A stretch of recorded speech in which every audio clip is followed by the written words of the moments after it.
Hello there, hello there, hello there, everybody. How are we all?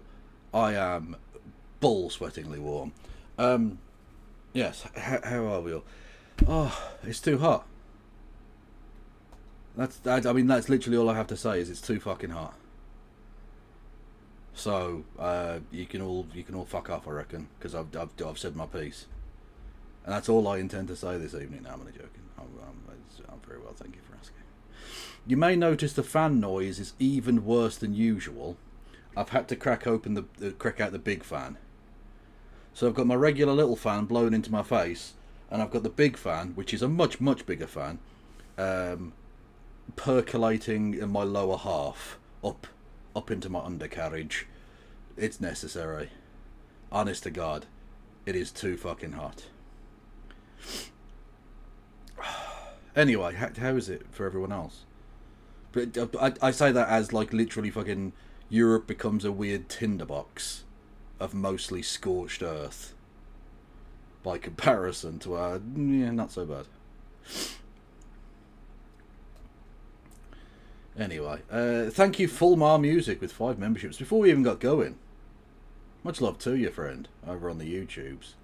Absolute legend. Who else? What else did I want to say? Something I can't remember. Oh, Katie Marshall. Everyone go and follow Katie Marshall / no, hang on. / Madcat Scotty Eye on the YouTube. No, on Twitch. Yeah.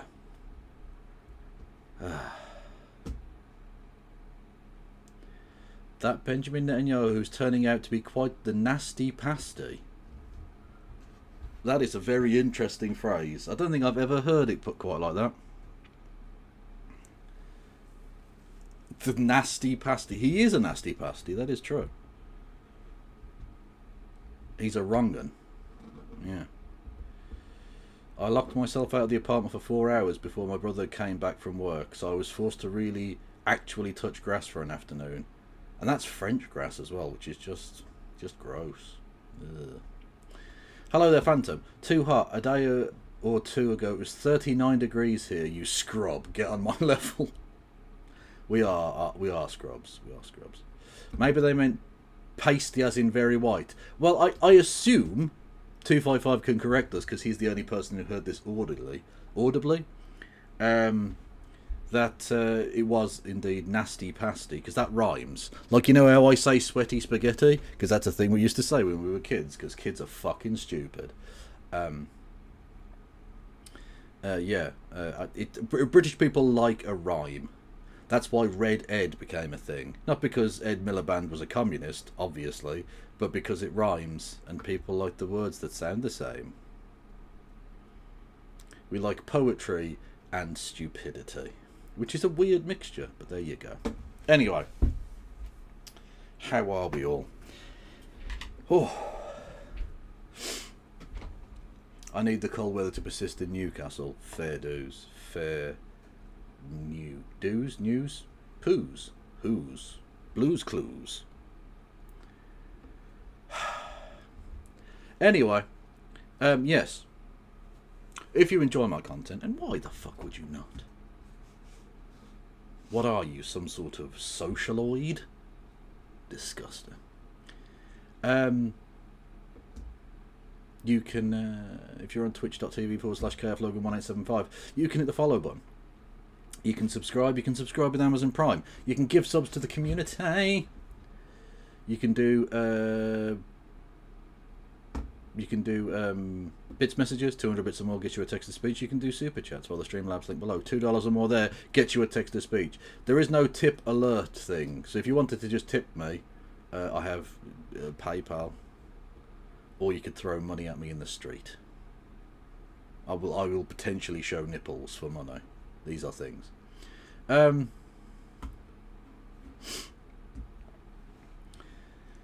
20 degrees Celsius and 78%. That's the problem, right? Dry heat isn't so bad. Dry heat is not so fucking terrible, right? It's humidity. Humidity's a bastard, man. Like I can put up with like 30 degrees dry. That's fine. I can deal with that. but like 25 degrees or 20 degrees and like humid, and you're dead because you can't move. It's just, like it was a bit humid the other day, and it wasn't even that humid, but it was a bit humid. And I went to take a shit, and I came off and I literally had, like, you know, fat guy, like, under tit sweat lines. I had that. I was sweating so profusely, I had under tit sweat.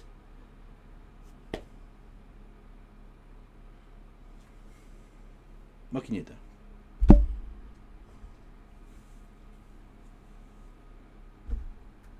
Just down the M5. Well, yeah, to be fair, it's not that bad here. It's, you know, the temperature's too much, but it's not sweaty so much. Although I do have a massive fan and a small fan on me, so maybe I'm a bit sheltered from its sweaty peculiarities. I don't know. But yeah, it's just horrible. Just sat there. You just sat there not even doing anything, sweating your fucking knackers off. It's too much, I say. Too much! Nasty pasty.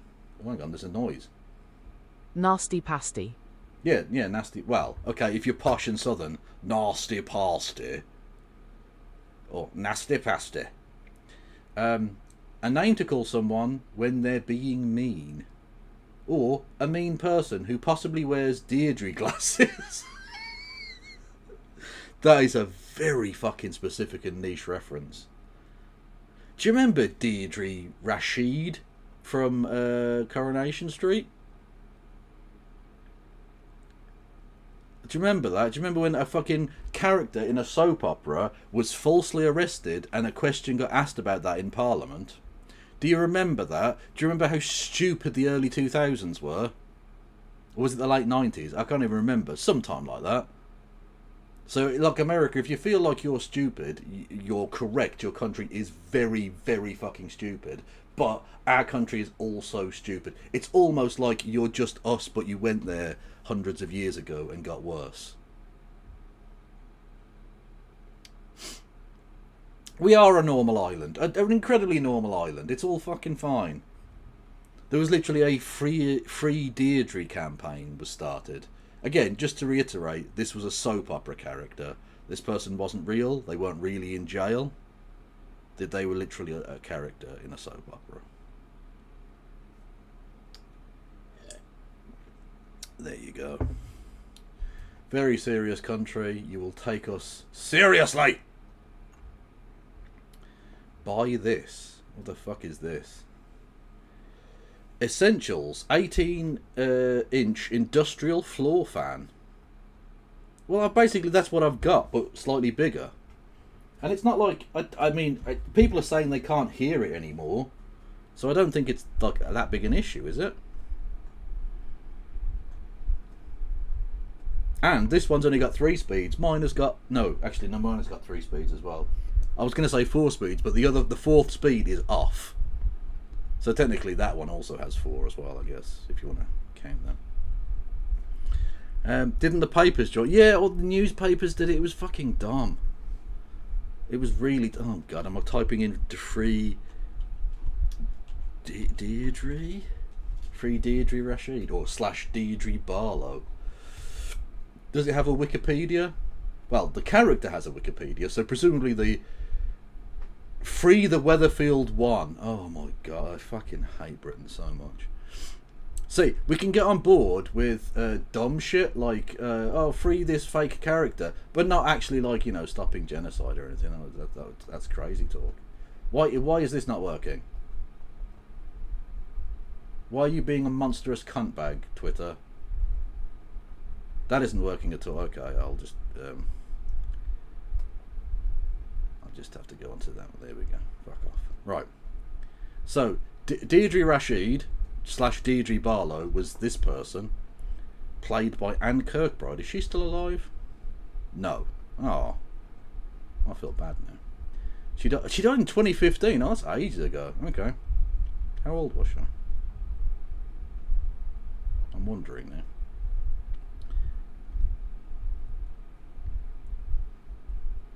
What?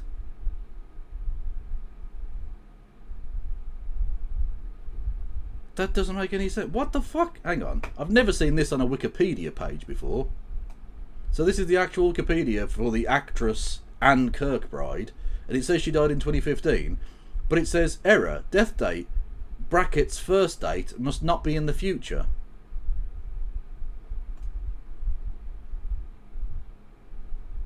Okay. Kirkbride died at Manchester Hospital on the 19th of January 2015, aged 60, of breast cancer, which had metastasized to her brain. Jesus fucking Christ. Yeah, no, she died in 2015. What? Oh, Wikipedia's dumb. Anyway, she was 60 for what it's worth. Anyway, so the character. Free the Weatherfield 1. When the story of Deirdre Rashid being jailed for fraud was aired in 1998, a public campaign developed in the UK. A campaign led by tabloid newspapers and the occasional graffiti artist with the slogan, quote, Free the Weatherfield 1. Despite Rashid being a fictional character, politicians expressed their opinion on the story, as if she had been imprisoned in real life. Prime Minister Tony Blair said he would be commanding his Home Secretary Jack Straw to investigate the issue. William Hague, the then leader of the Conservative Party and all-round wanker, although the other two are wankers as well, by the way, announced that his party is also concerned about Rashid's treatment, stating that, quote, the whole nation is deeply concerned about Deirdre, Conservatives as much as everybody else.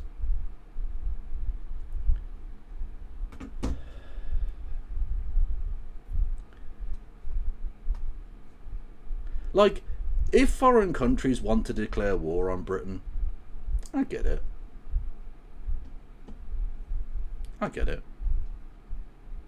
Like, that's Tony Blair. You know, the Prime Minister that dragged us into an illegal war in Iraq? Do you remember that? Do you remember the Iraq war that killed all of those people and displaced millions and set off a cascade of destabilisation and murder in the Middle East? Anyway, you know, his priority was freeing Deirdre Rashid, the fictional soap opera character.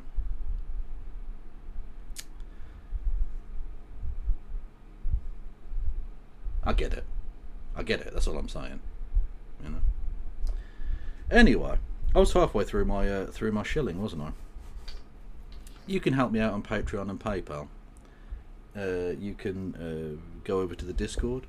Check that out. You can go over to my YouTube, Blue Sky, TikTok, Instagram, and Threads. If you're on YouTube or you're YouTube, how am you? I'm actually. Do you know what? I'm actually just slightly annoyed at my own country now, because we're about to get on to some serious topics about like Palestine and stuff like that, and I'm just thinking this country's shit. This country's like, the leaders of this country are like, yeah, no, we should do genocide. Actually, it's good to do genocide. But free Deirdre Rashid / Barlow. I'm actually slightly bummed. Okay, Kev, come on. Head in the game. Right. If you're on YouTube, hello YouTube. You can hit the follow button. No, you can't. You can hit the subscribe button. It costs you fuck all. You can thumb the video up. It's that button. Not that button, that button. Although, frankly, it works the same in the algorithm. They just want you to interact with the video. They don't give a fuck whether you like it or dislike it.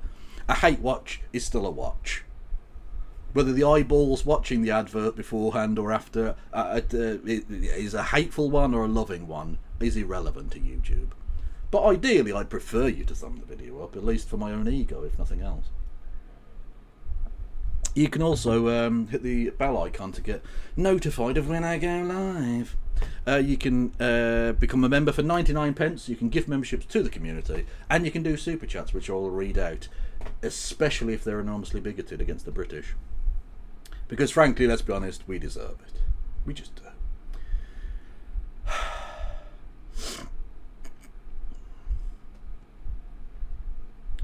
Wasn't there uproar about Kylie and Jason's wedding on Neighbours? Possibly, but that was before my time.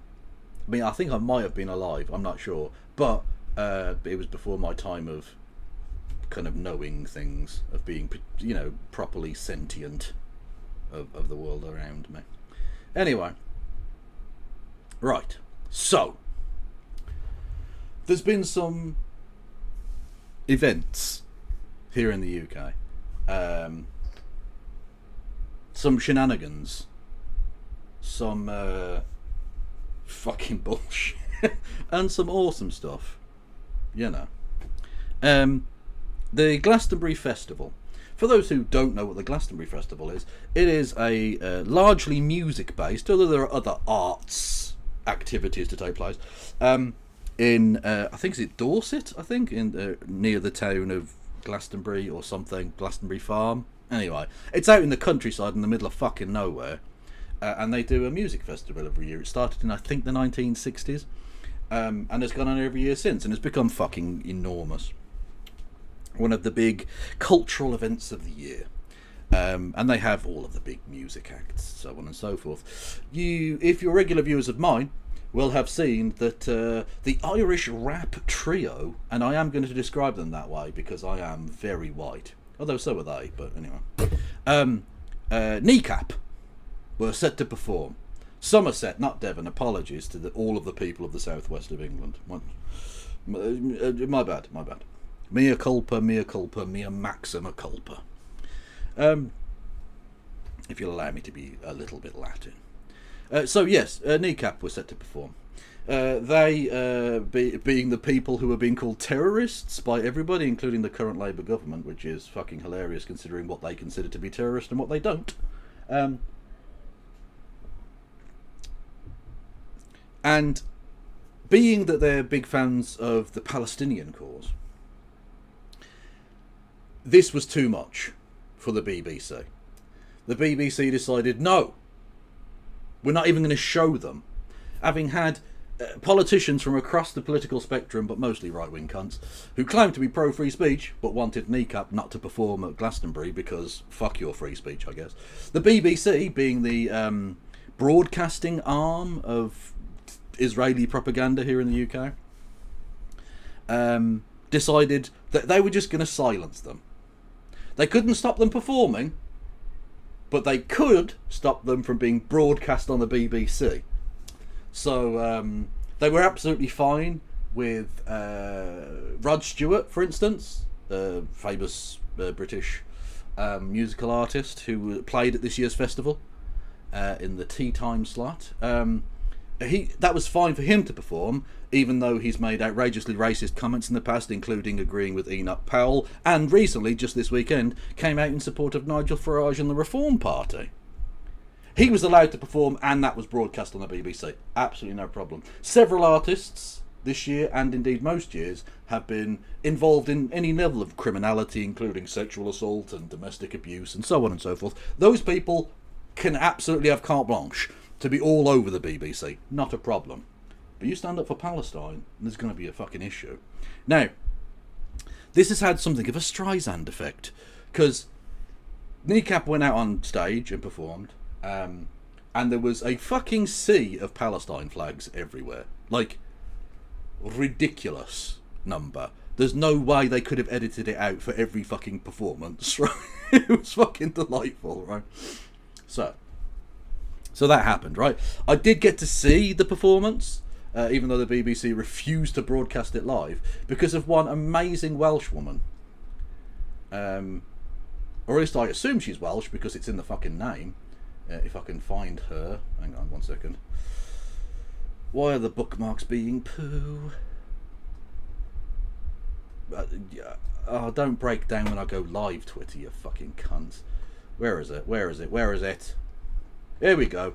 So I happened to be sent a link to the thing about 5 minutes into the performance, so I saw most of it. There we go. It's a woman called Helen from Wales who was at the actual thing and stood there, and she was in like essentially the second row, although there aren't actually rows, they just stood in a field. But she was basically in the second row, filming on her phone and live broadcasting to TikTok for like an hour. It was amazing. Understandably, for copyright reasons, both that stream and her channel are no longer available. Thank you ever so much from all of us here. What a fucking legend. Look at her. She's literally... The funny thing is, I'll just stand here a minute. I think I've got a burn on my finger from holding my phone, which overheated. I got my battery pack here. That sort of saves the day. If you enjoyed the video and you were grateful, please just give me a follow. It's a shame, because loads of people probably did follow, and then they took her channel down for copyright abuse. Because, to be fair, she was not being transformative. She was literally just broadcasting the thing. What a queen. What an absolute fucking queen. There we go. Absolute legend. Love her. So I did get to see the performance, and to say it was politically charged would be fair. They accused Israel of being a war criminal state and said they supported Palestine. They got a chant of fuck Keir Starmer going, which is nice. They had a go at Rod Stewart. They said, was it fuck Rod Stewart, he's older than Israel. I don't even know if that's true, but it doesn't matter. It's fucking hilarious. Absolute legends. So, yes. The BBC thought that they could get away with just not showing it, because literally this was at the West Holt stage, which was one of the ones the stage that Kneecap were performing on, and you'll notice there's a bit of a gap between Bob Vylan and Yusuf Dayes, right? It's a fucking 3-hour gap. What's all that about? What's all that about, lads? Hang on, I do have the fucking thing. They literally just cut away from it. Here we go, look. They just... Stop it. This person was getting ready to introduce...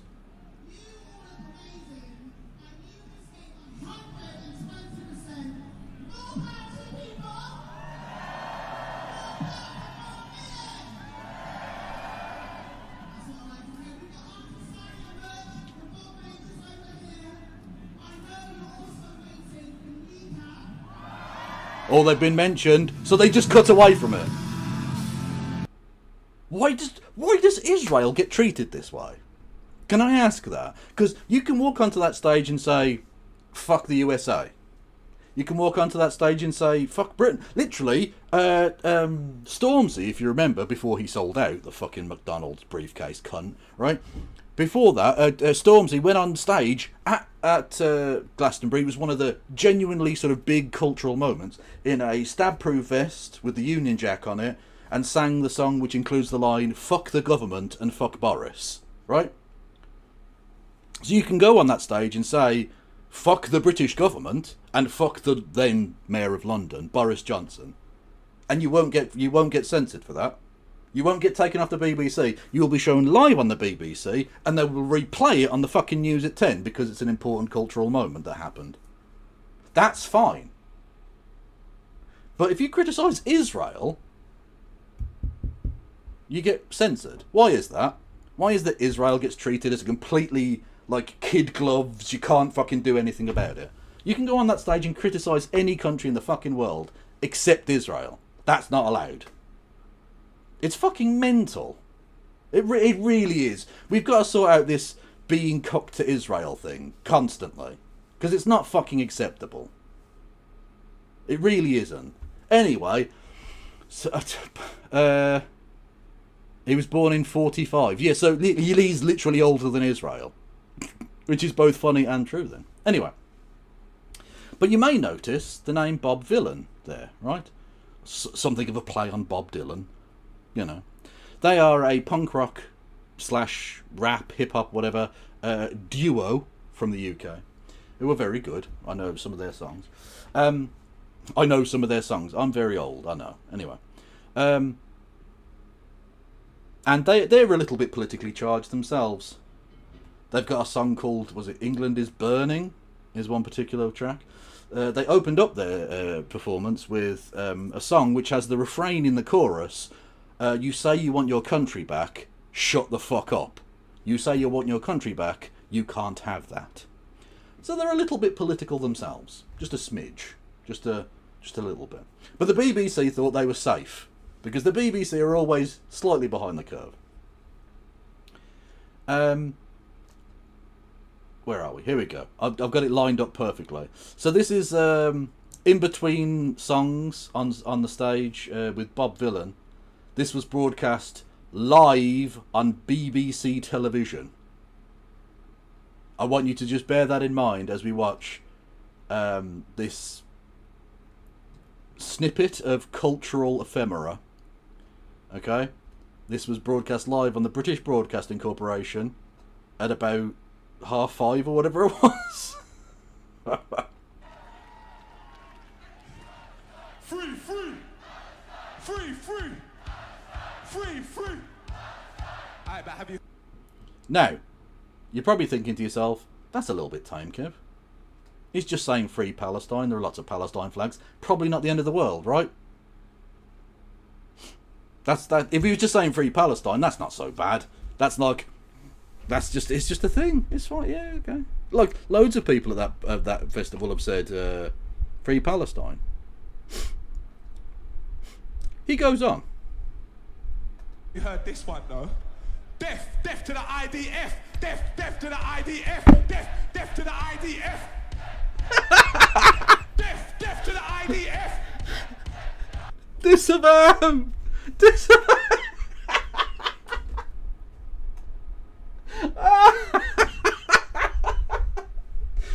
Disavow. I just want to say, so that I don't get prescribed as a terrorist, right? The views being expressed by Mr. Vylan here do not necessarily represent the any of the employees or management here at Kevin Logan Industries.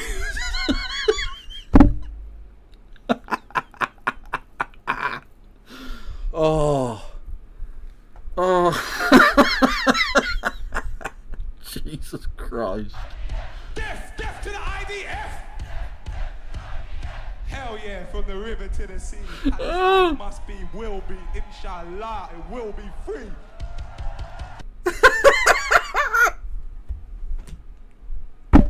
And he did the terrorism at the end. He did the terrorism. He said from the river to the sea. Terrorism!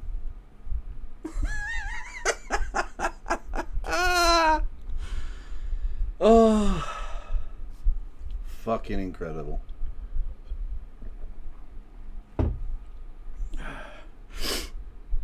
Oh, amazing. The BBC are such twats. They don't...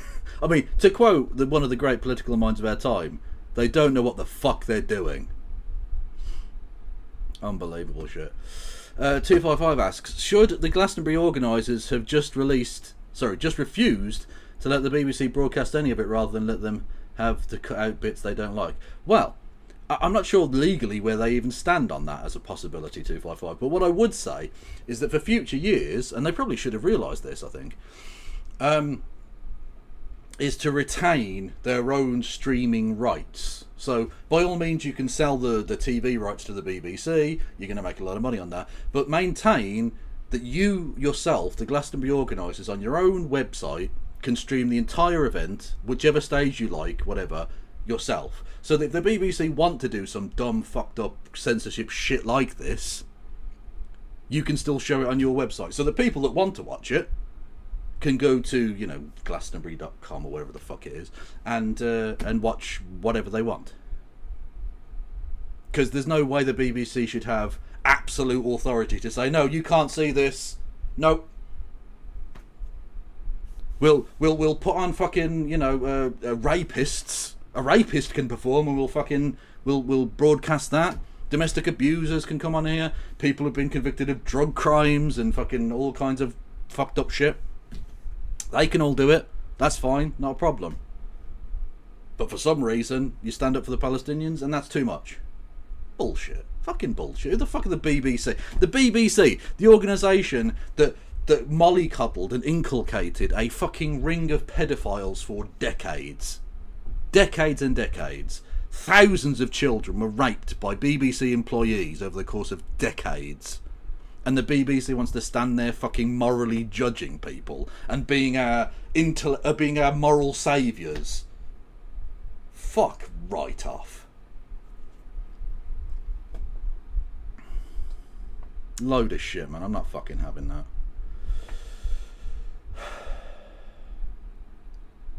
Unbelievable. Anyway, so yes, so that happened. Very funny. Yeah, the hang on. So yeah, They're definitely taking it very seriously, the Kneecap lads. This was posted at about an hour before they went to the stage. Look what he's fucking wearing. This is one of the members of Kneecap with a t-shirt that says, "We are all Palestine Action." For anyone who doesn't know, Palestine Action are an organisation of direct action pro-Palestine protesters who are going to be prescribed as a terrorist group in Parliament next week.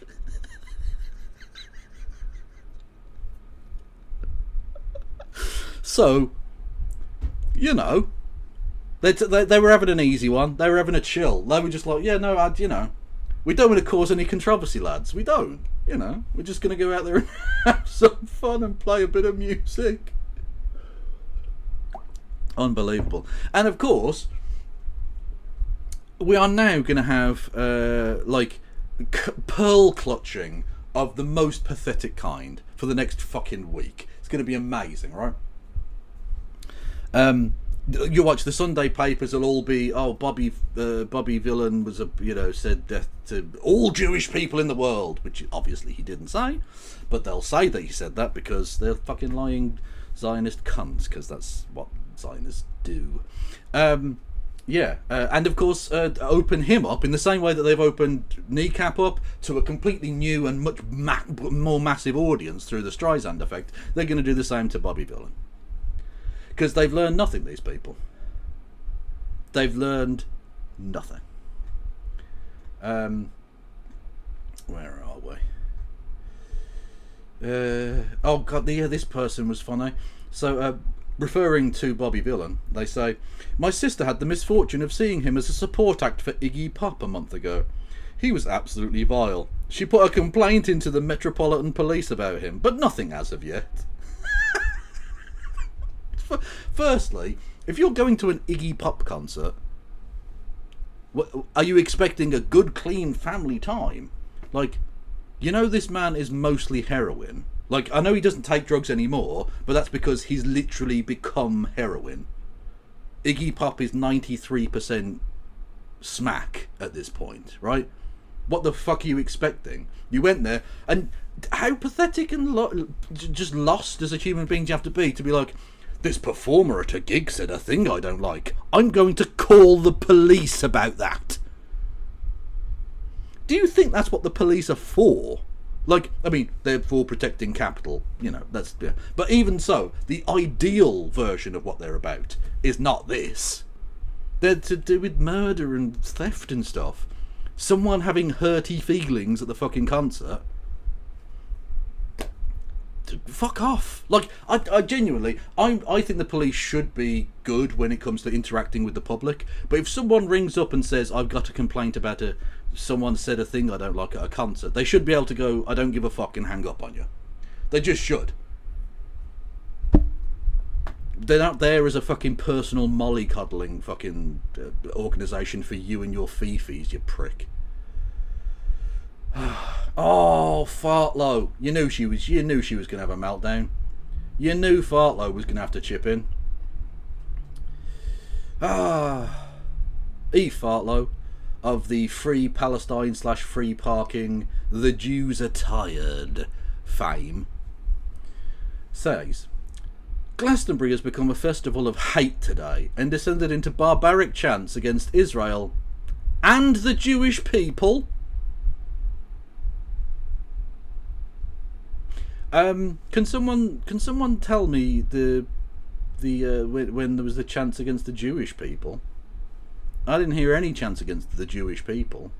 Even the spicy chant about the IDF, that's not Jewish people, because I don't know if you've noticed that, but not all Jewish people are in the IDF. And indeed, as propagandists for the IDF like to point out very, very regularly, not all IDF members are Jewish.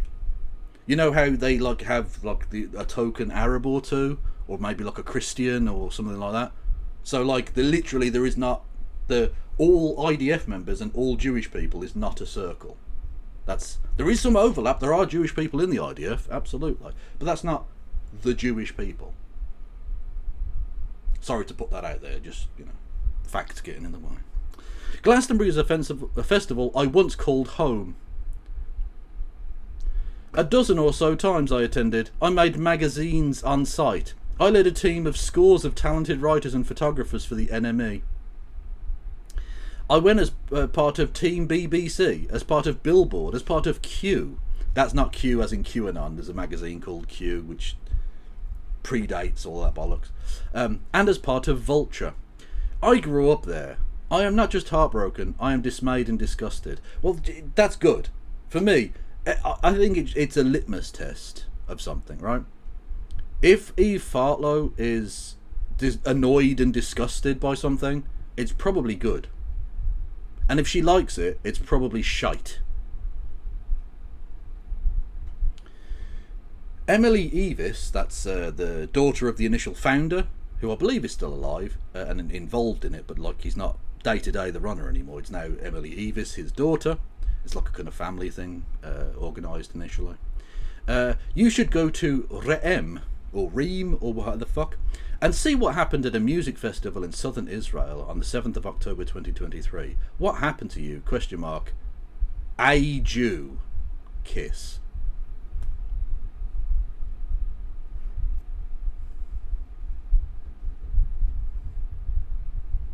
A Jew. Is that all there is to you, Eve? Is that all there is to you? Is just you're just a Jew at that point? Like, why boil yourself down that way? Why? Fucking ridiculous. Is there a thunderstorm there? There is not. If you can hear a fan go, or a kind of noisy wind thing, it's the fan. Oh, Laza. Genuinely one of the... I'd possibly a podium place winner in the most divorced motherfucker on the planet. Stakes. Laza, Lawrence Fox. Totally unsurprised to see who follows the racist scumbag, citation needed, at Bobby Vylan. The man who murdered London, citation needed, at Sadiq Khan. To be fair, Sadiq Khan does follow Bobby Vylan. Yeah. You know, Bobby Vylan, the Londoner, is followed by the Mayor of London. Okay. Cool. And then just to show how totally not murderous and evil they are, would happily give the IDF Glastonbury's coordinates. Danger close. Fire emoji. That seems like an actionable threat that you've just made there against innocent people. Like, even if you don't like Bobby Vylan and or Kneecap, what, you'd kill tens of thousands of innocent people who went to a music festival? You're not beating the allegations of being like bloodthirsty fucking lunatics, are you? Zionists avoid trying to murder people challenge. Impossible.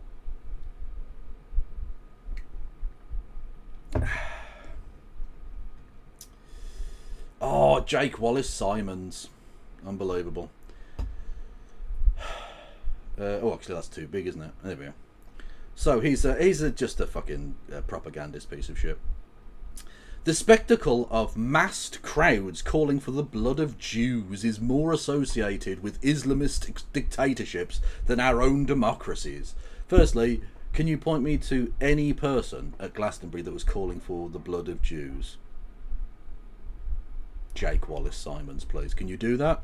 Can you point me to a single instance of someone calling for the blood of Jews? And you know what? I'll openly condemn that with you. And I will stand side by side with you in condemning the person that did that.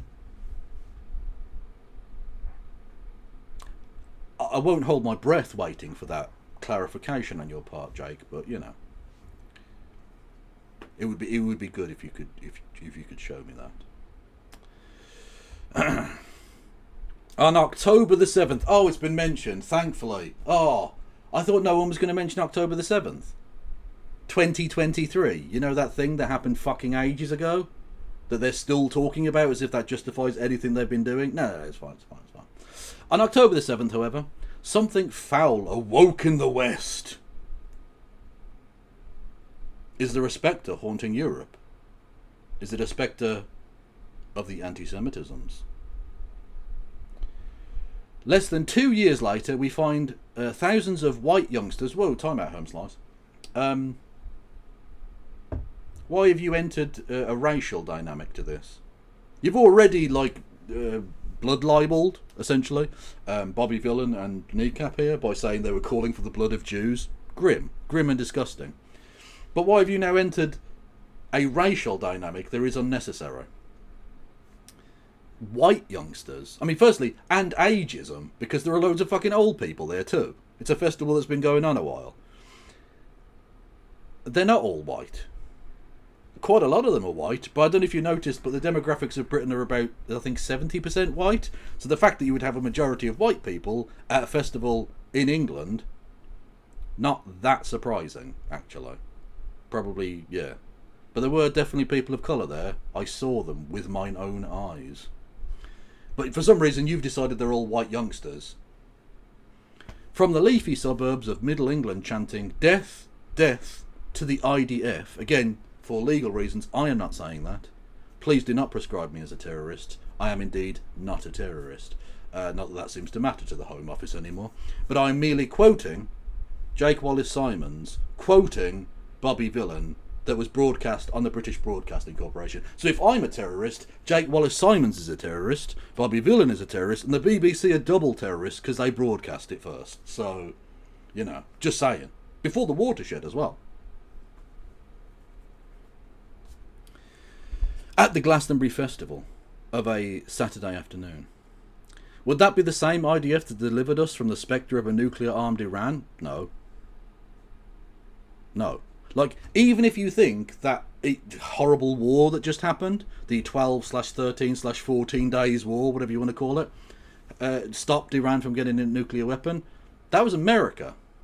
Because Israel was bombing and not really having any impact. It wasn't until Daddy America arrived with the big deep bunker busting bomb thing that was achieved, to the degree to which it was even achieved at all. But Israel didn't do shit. Israel was mainly hunkered down in bunkers as the Iranians shelled the shit out of your cities, and you crapped your panties and went, "Oh, can we go back to just killing babies, please?" Actually, the Iranians can fight back. We don't like it. That is a stiff dick of poop. It was a stiff dick of poop. You're quite right.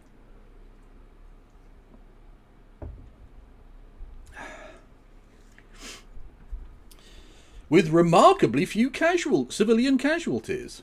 Which just goes to show Israel, if you wanted to, you could have done remarkably few casualties in Palestine as well, couldn't you? Instead of carpet bombing the fucking place and killing thousands of people.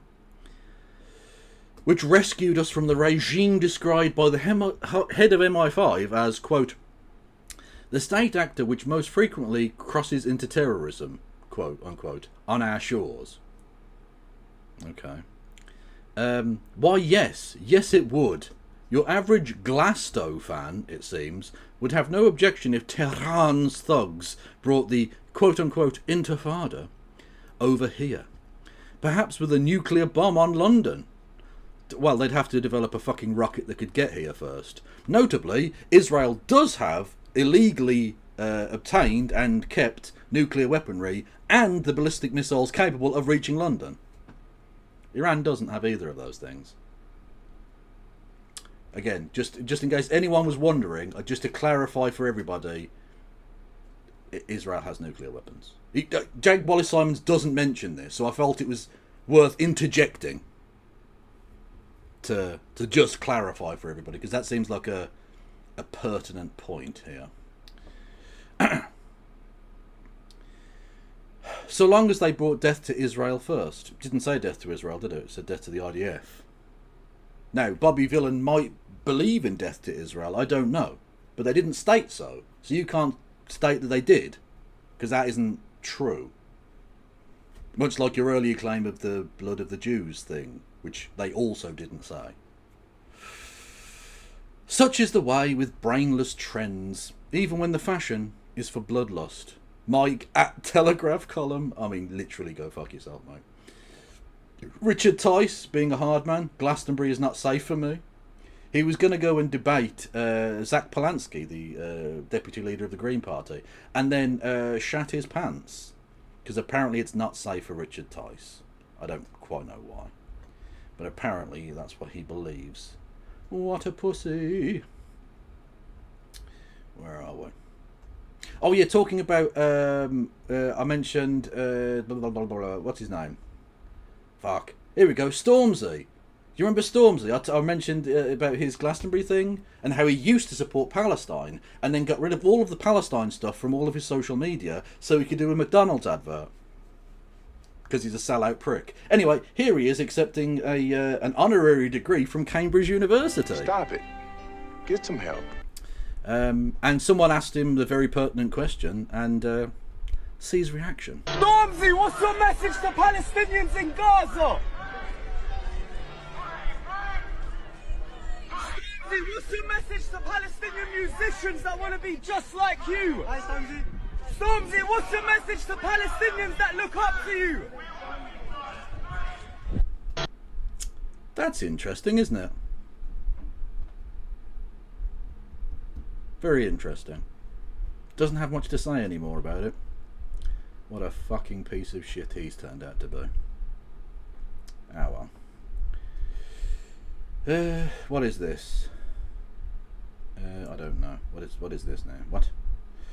Oh shit, we've had things happen. Thank you, Bilderberg, for 53 months. Much love to you, friend. Thank you, Main Captain, for gifting a sub to Face Stabber, and thank you, Bradle, for resubscribing with Prime. 45 months. That is 9 months. That is a 9-monther. Enjoy your post-birth baby Bible abortion, which is me slapping babies with Bibles. Why don't advertisers want to advertise on my things? It's curious. I can't understand it. Anyway, so Stormzy's a bitch. But you know who's also a bitch, but in a very different way? And that would be the Home Secretary of the United Kingdom, one Yvette Cooper. She is the woman who is in charge of prescribing terrorists, right? And she is currently going through the process of prescribing Palestine action as a terrorist, right? Which will be voted on and, let's be honest, overwhelmingly passed in Parliament, because Parliament is full of cunts too. Anyway. And indeed, she is indeed Ed Balls' wife, yeah. But in what I'm going to say is one of the great pieces of trolling that I've ever seen. A group has aped the tactics of Palestine action. They broke into an Israeli weapons producer factory, smashed windows, and spray painted on the side of the building. So basically doing exactly the same thing that Palestine Action did, except they're calling their group Yvette Cooper. So it could be that Yvette Cooper will have to prescribe Yvette Cooper as terrorist.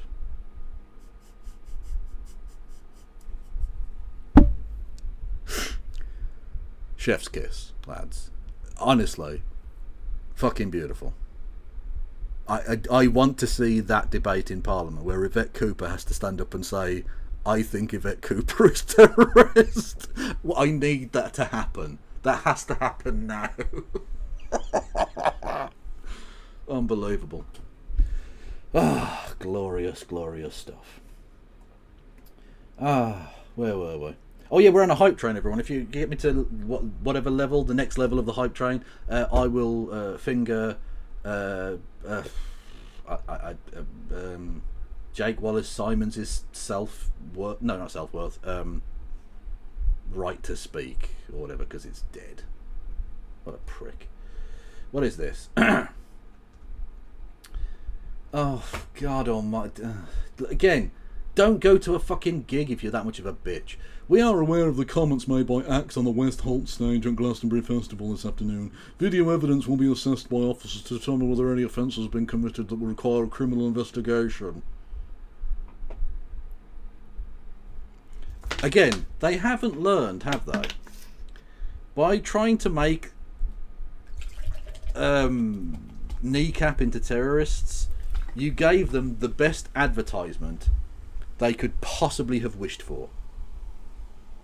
You gave them advertisement they couldn't have bought. They could not have financially purchased that kind of cool. That kind of riz can only be achieved, usually across the course of a man's life, and they've done it by the age of like 25 or some shit, right? You made them the biggest badasses in the fucking world. You took them from being nobodies to playing, well, not nobodies, but like a very small act that very few people had heard of, playing rooms of, you know, maybe a couple of thousand or some shit, to playing Coachella and playing fucking Glastonbury. Playing Glastonbury, right, at a much higher slot than they otherwise might have been able to. And people were literally saying, why aren't they headlining? People were literally saying, why aren't they fucking headlining? Because they're the biggest story here. And if it wasn't for Bobby Vylan sort of upstaging them, and to be fair, he did. He absolutely flexed on them, right? And I'm sure they don't mind, because like they're fucking friends and stuff, right? And they're comrades and all the rest of it. I'm sure there's a sense of solidarity there. But like he definitely went out there and like stole a bit of their thunder a little bit with the chanting that apparently the Avon and Somerset police are going to investigate because they're cunts.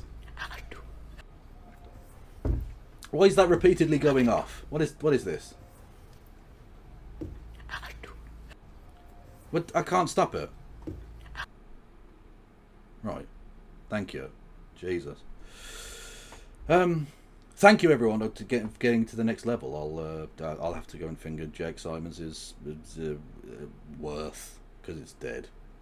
Yeah, my sound alert got stuck. Very annoying. Anyway, thank you, Wave the Store and with Biddy Bits. Much love to you. Yes. So if you want to help out with the thing, you can do bits and subs on the hype train. It's only a hype train this time though, not a treasure train. I don't fucking know. Anyway, so yeah, the police are worthless garbage. But you know who's also worthless garbage? GB News or Talk TV or whatever the fuck this shite is. Someone linked it to me, so we'll have a look. And then after this, unless anyone out there can find me an actual link to Kneecap's performance, which I'll happily watch on stream, and it'll be transformative, so fucking fair use, you cunts, right? Unless someone can find that, there is a completely different video. Got nothing to do with any of this shit. Just a left field out there thing, right? That I want to watch. That we'll watch after that, you know? Yeah. Oiled like a baby otter. Oh. Thank you, Nick the Peasant, for gifting 5 memberships on the YouTube. I will happily suck your penis. Yes. But I will turn the alert so we don't have to hear it 5 times. Oiled like... Yep. Well, I think you're exactly right, and I think what we're seeing really is a kind of radicalisation now. We're seeing the left and the far left, and they're unable to condemn even the most basic acts of terrorism, which is terrorising our own military equipment. And I think what Fuck off. I wasn't prepared for that. Terrorising our military equipment. Oh no, the metal is scared. You fucking idiot, man. Won't someone think of the planes? That plane had a family. Did you know that plane was only 2 weeks away from retirement before they painted it? Fuck right off. You are having a fucking giraffe. You are having a tin bath is what's happening right there. We're having that sentence again. I wasn't prepared for that. I thought you'd say terrorising the military. Nope. Military equipment. Like, I can make your argument better, right? Say, there are people on military bases now who are scared. They're scared that the far left is going to attack them. Terrorism. You see? That, it's not true, it's bollocks, but at least makes a cogent sense. Because a person can feel emotions. can feel terror. Whereas the inanimate object that is a lump of metal cannot. So we'd both be talking shit, but my shit would at least be possible. You see? I'm better at this than you. You're a fucking idiot. We're having that sentence again. We're having it. It's fucking mental. Terrorism, which is terrorising our own military equipment. And I think what we...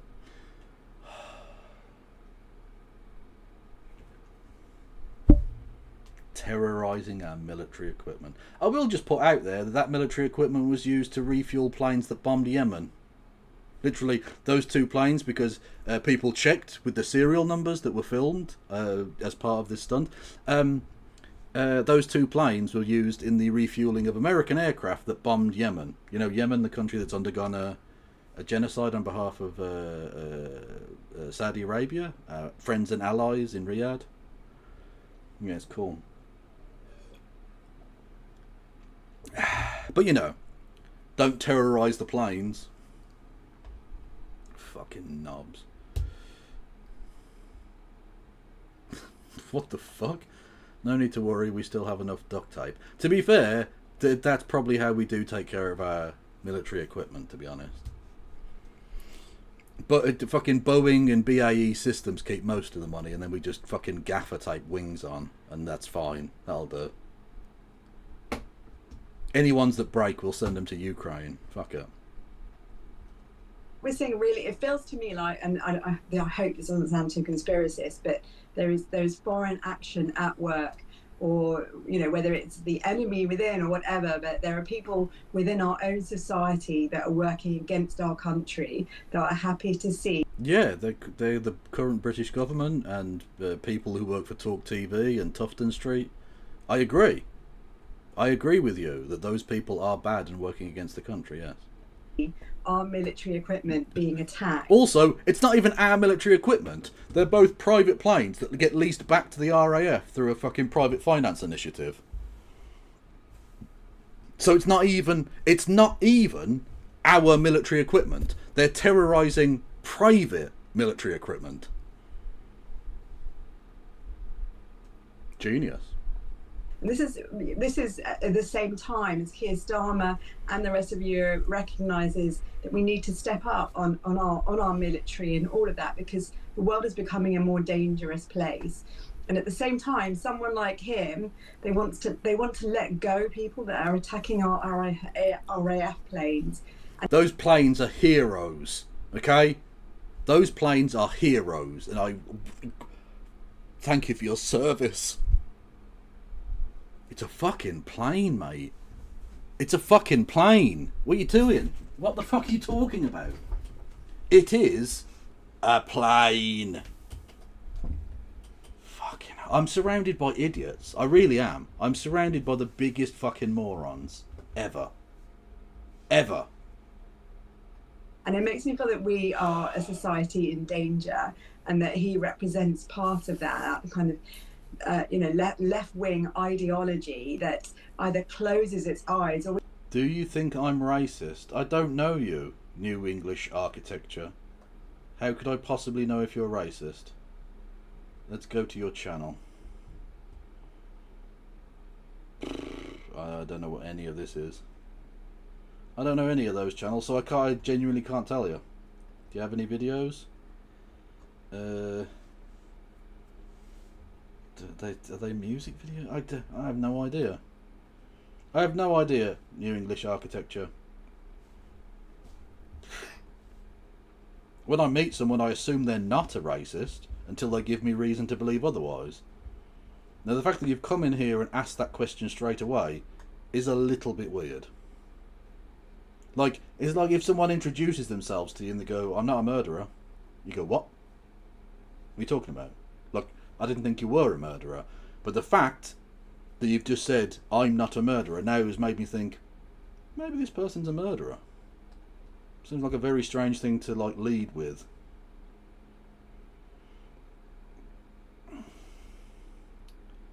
We made a wee intro for Glastonbury. Crowd was so big a good few heads couldn't see it, so here yous go. Okay.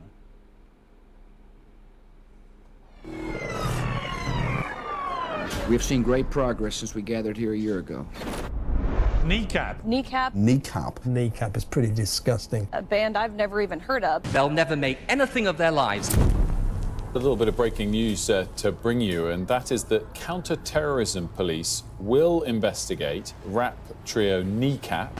Yesterday I wrote... Again, you're making them seem way cooler than they would otherwise seem. Now, don't get me wrong, they're pretty cool. I like them. But, like, you're making them into, like, the biggest badasses. Like if Bin Laden could spit bars, you know? In Gaelic.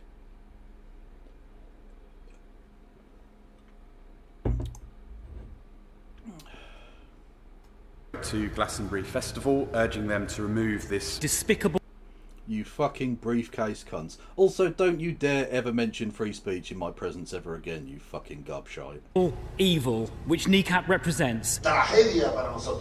Quite right, they shouldn't be playing Glastonbury. Absolutely not. Absolutely not.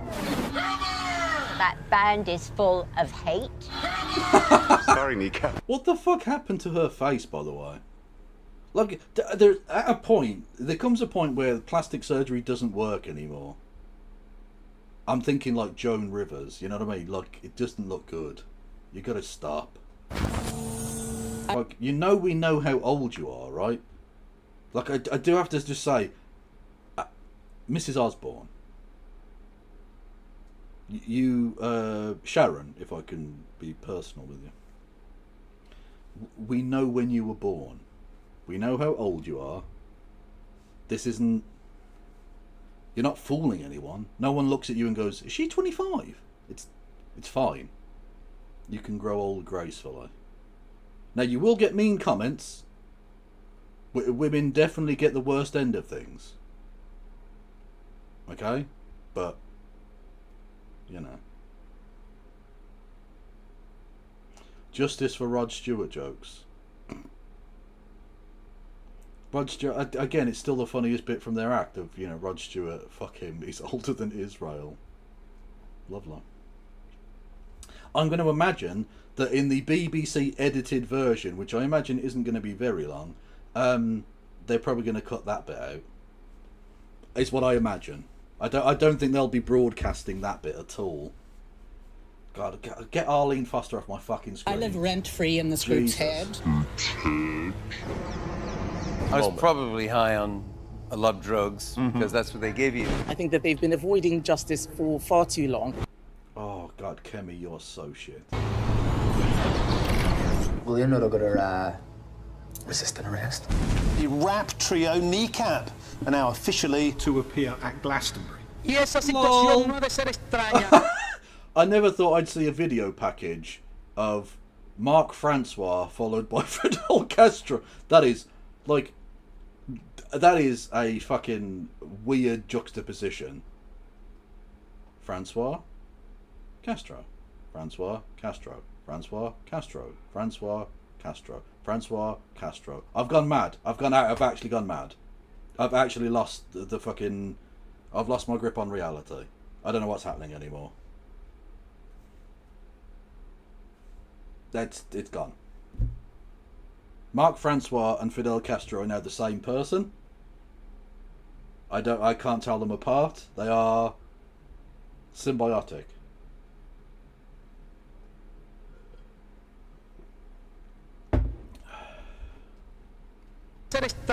I couldn't believe how enjoyable it was. They were amazing. Shame on Glastonbury. They have destroyed it with one pathetic band. One pathetic band. One pathetic band. Again, you're making them seem a lot cooler. We didn't need to do this.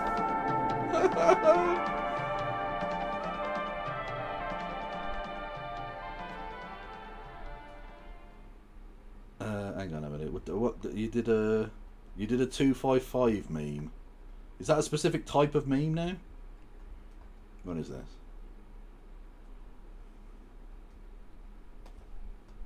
That is a bit of a 255 meme, to be fair. Yeah. You'll have to watch that. You'll have to look at that one. I'm not reading it.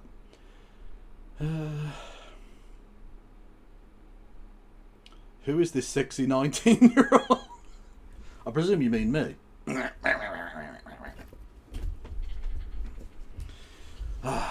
Anyway, where were we? We were talking about something. Or even enjoys weakening the British state, and I find that deeply concerning.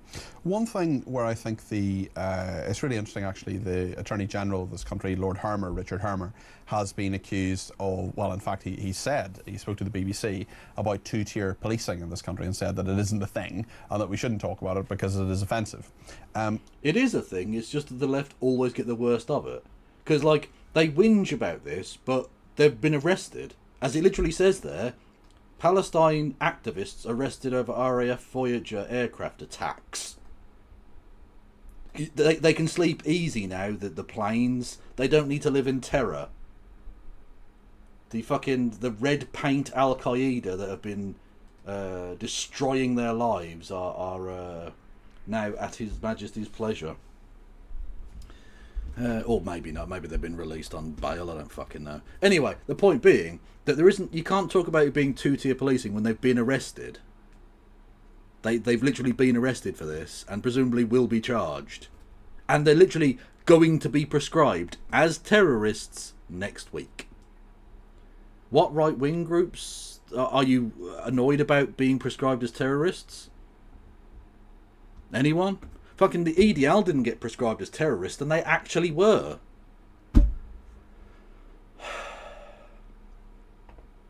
Fucking mad shit. Well, Scotland Yard has been accused. Thank you, Kieran.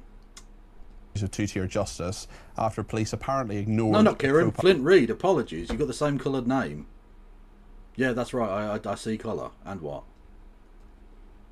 Palestinian protester dressed as a Holocaust concentration camp inmate. I saw this going around social media. Unsurprisingly, Jewish leaders and some MPs have criticised the religiously aggravated outfit worn by someone called Maria Galastrier, in which... I don't know who this is or what this is referring to. All I'll say is, if there is a group of people on this earth that have misused the Holocaust for their own political ends, it's Zionists. She replaced the Star of David worn by inmates of concentration and death camps with an Islamic symbol. I mean, tasteless in the extreme, doesn't even begin to cover it. Yeah, completely tasteless. What is all this woke stuff? What's with all the wokery? Oh, did it get you in the feels? No. No, don't get me wrong. It is tasteless. I don't think you should do that. But, like... these are the people that were like, no, it's fine to be racist. Just be very, very racist. It's fine. What's with all these... why are you being so woke? Why are you doing the cancel culture? And then be out here like, this is tasteless. Fuck off. And I think he has, this woman is a woman, even though it's like a man, who has been arrested. The two... No, they look like a man. I'm a very serious political activist. Should we check? Because I don't know who the fuck Nicole Langpert is. I imagine she's a Tufton Street fucking arsehole.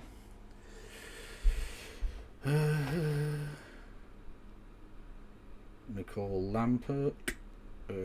She writes for the Telegraph, of course she does. Let's have a look at her Twitter following, shall we? What's she saying?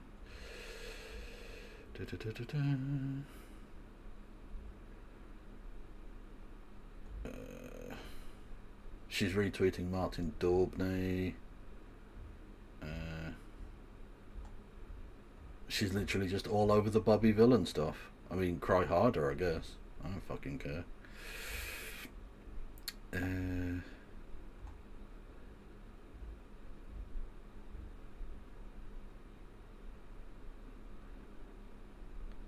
What was it? Hang on. Glastonbury Festival last night. Palestine action thug Francesca Nadine. Who is helping Palestinians and everything to do with internal terrorists trying to destroy our arms industry and stop the UK being out. She's a fucking loser. Okay, brilliant. Cool. Two-tier policing seems really clear to me, and I'm sure all of your listeners and viewers just in terms of, there is a woman who did something horrendous around the riots this time last year, and who's still in prison and has been in prison for 30 months for... Oh, you friends with the terrorists? Oh. Saying we should burn mosques, and what she said is obviously completely wrong. But there are people that have Hang on, said... whoa. Go back, what did she say? Saying we should burn mosques, and what she said... Is that what she said? Is that what she said? Are you sure that's what she said? She was arrested and imprisoned for saying we should ban mosques. Are you sure? Are you sure it wasn't her saying burn down hotels with human beings inside of them? Are you sure it wasn't that? Because it seems like you're lying now. It seems like what you just did there was lie. Because you're a fucking liar. Curious. It is obviously completely wrong.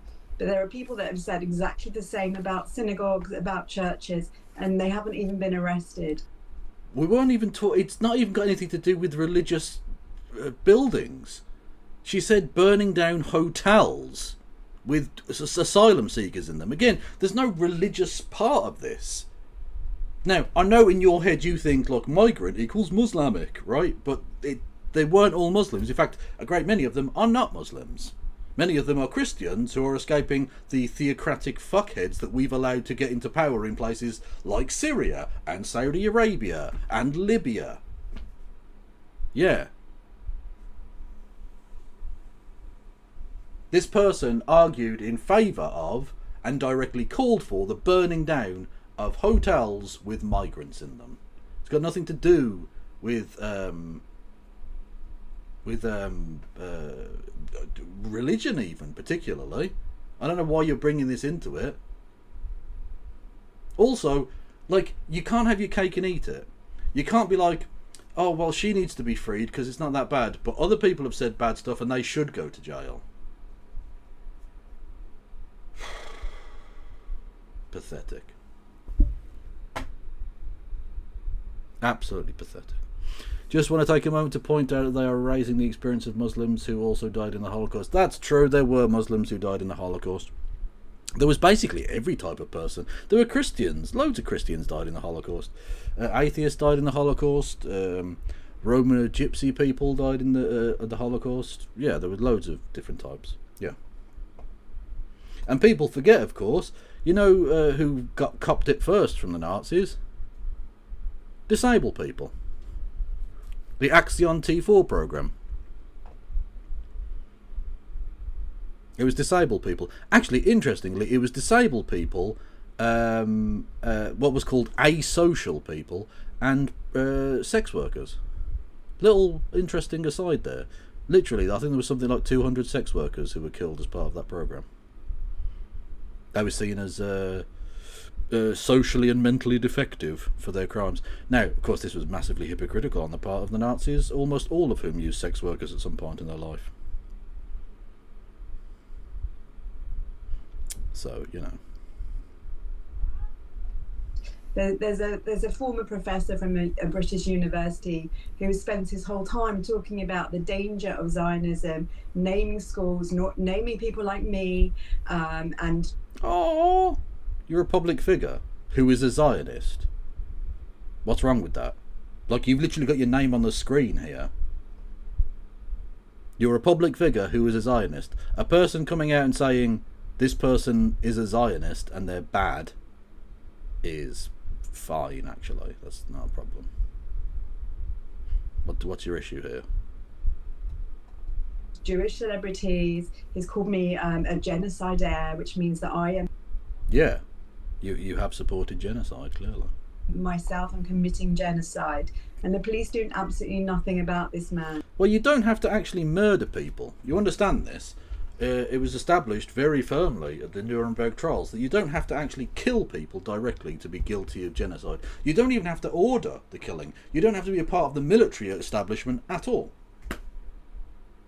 Julius Streicher, a man who published a newspaper, was executed at Nuremberg for complicity in genocide. He published a newspaper called Der Stürmer, or The Stormer, after which the Daily Stormer gets its name because, you know, Nazis. And it was so virulent and so depraved and so ginned up fear of Muslims and hatred towards Muslims that it laid the foundations for the Holocaust, that he was quite rightly hanged from the neck until he was dead. Now, I'm not suggesting that should happen to you. Terms of service, etc.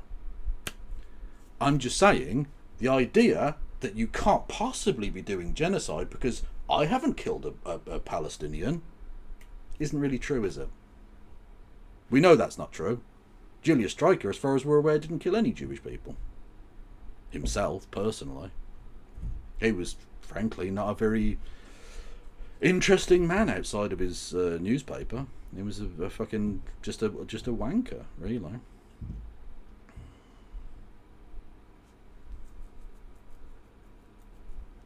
You mean hatred for Jews? ? So, I said that, didn't I? Didn't I literally say that he stirred up hatred towards Jewish people? And that's why he was killed? And again, notice I said killed, not murdered. It was perfectly justified that they killed him. It's an interesting kind of legal edge case as to, you know, what classifies as being complicit in a thing. And it was found. Oh, did I say Muslims? I do apologise. Jewish people is what I meant to say. He also didn't like Muslims, but the Sturmer virtually never mentioned anyone other than Jewish people. Yes, no, edge case. See, you people are fucking depraved. Edge case. Okay, a case that is potentially interesting because is it complicity or is it not? It's somewhere. It's in the kind of somewhat grey area, or at least it was until at Nuremberg it was established that no, if you do that, you are complicit in this. You get fucked up too.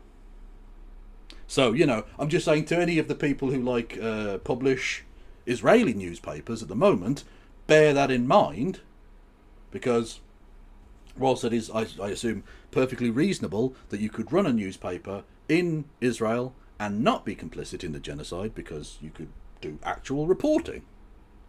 But if you're going to be a stenographer for the Zionist evil that currently infests the Israeli cabinet, you could also be guilty of those war crimes.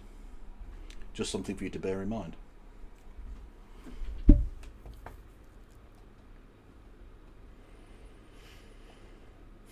Kev, you missed my pun. We hit them in the fields, alright? A bit of woke karate. That kind of works. I'll let you have that. I'll let you have that one. Haaretz has been doing a journalism. Yes, I did see this. I think I've got the screenshot. Now, Haaretz is not by any means perfect, but it is an outlet that does actually do some actual journalism and uncover some shit. Do I have the thing bookmarked? I fucking hope I do. Do I have... There we go. Haaretz, it's a killing field, is the quote. IDF soldiers ordered to shoot deliberately at unarmed Gazans waiting for humanitarian aid. Tell us something we don't know. IDF soldiers, officers and soldiers told Haaretz they were ordered to fire at unarmed crowds near food distribution sites in Gaza, even when no threat was present. Hundreds of Palestinians have been killed, prompting the military prosecution to call for a review into possible war crimes. Netanyahu and Katz reject these, call them blood libels, because of course they do, because that's the only thing they've got. Every time someone criticises them, you're being anti-Semitic. It's actually fucking pathetic. So, there you go, from Haaretz. I presume now Haaretz has been described as being Hamas as well, for reporting something that was pretty obvious. Like, you could maybe say one instance of firing on an innocent crowd of people because you thought they were Hamas. You could almost get away with it. But when they do this all the time, and they do, it's happening virtually every day. Another story of 20 more here and 30 more there and 50 more here, who were lining up for food and get fucking slaughtered. Because, you know, Hamas, their favourite tactic is queuing up in an orderly fashion for grain. Apparently that's a really big tactic that terrorist groups now use, is the politely and quietly queuing up in order to get food. Did you know queuing is now Hamas? So for me, there's complete and utter two-tier policing. And that kind of goes back into what we're talking about with Palestine action, which is, it's time that we recognise that it's not just coming from one side. It's much easier to see it from the right, or it's much easier to see it if it is anti-Islamic, if people are saying... Okay, but like, you're literally talking about a group who is in the process of being prescribed as terrorist by the British government. You'll notice that, what's her name? The fucker that was in prison. She's not being condemned as a terrorist. She's not a prescribed person who are prescribed... Well, people don't get prescribed, do they? She's not a part of a group that has been prescribed as terrorist. Whereas the Palestine action is about to become terrorist.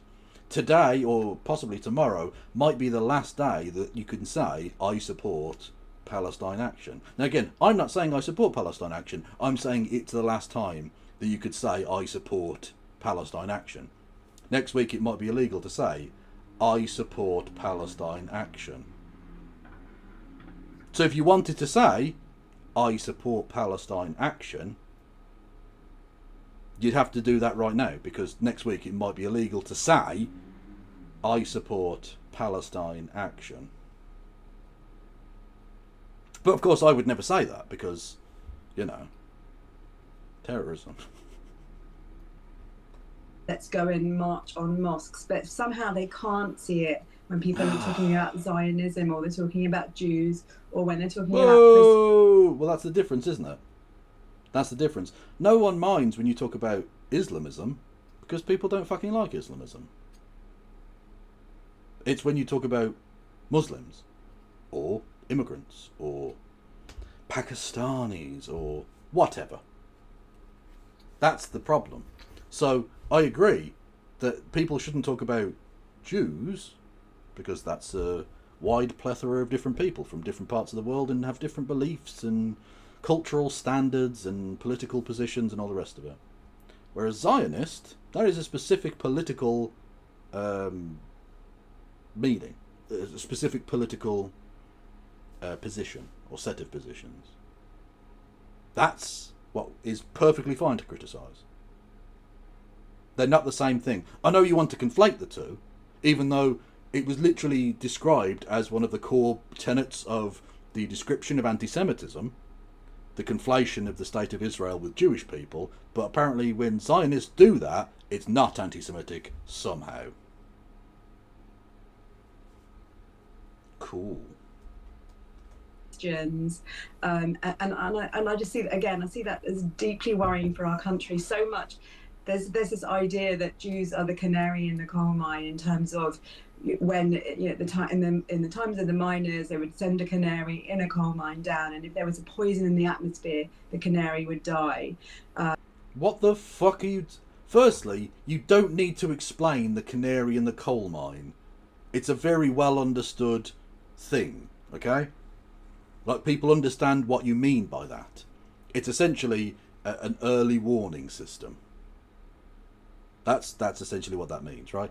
We get it. We're not fucking idiots. And secondly, I don't even know what's being said here, because your whole point earlier was that people have been talking smack about Muslims, but and have been punished for it. But apparently with Jewish people, it's not, or something.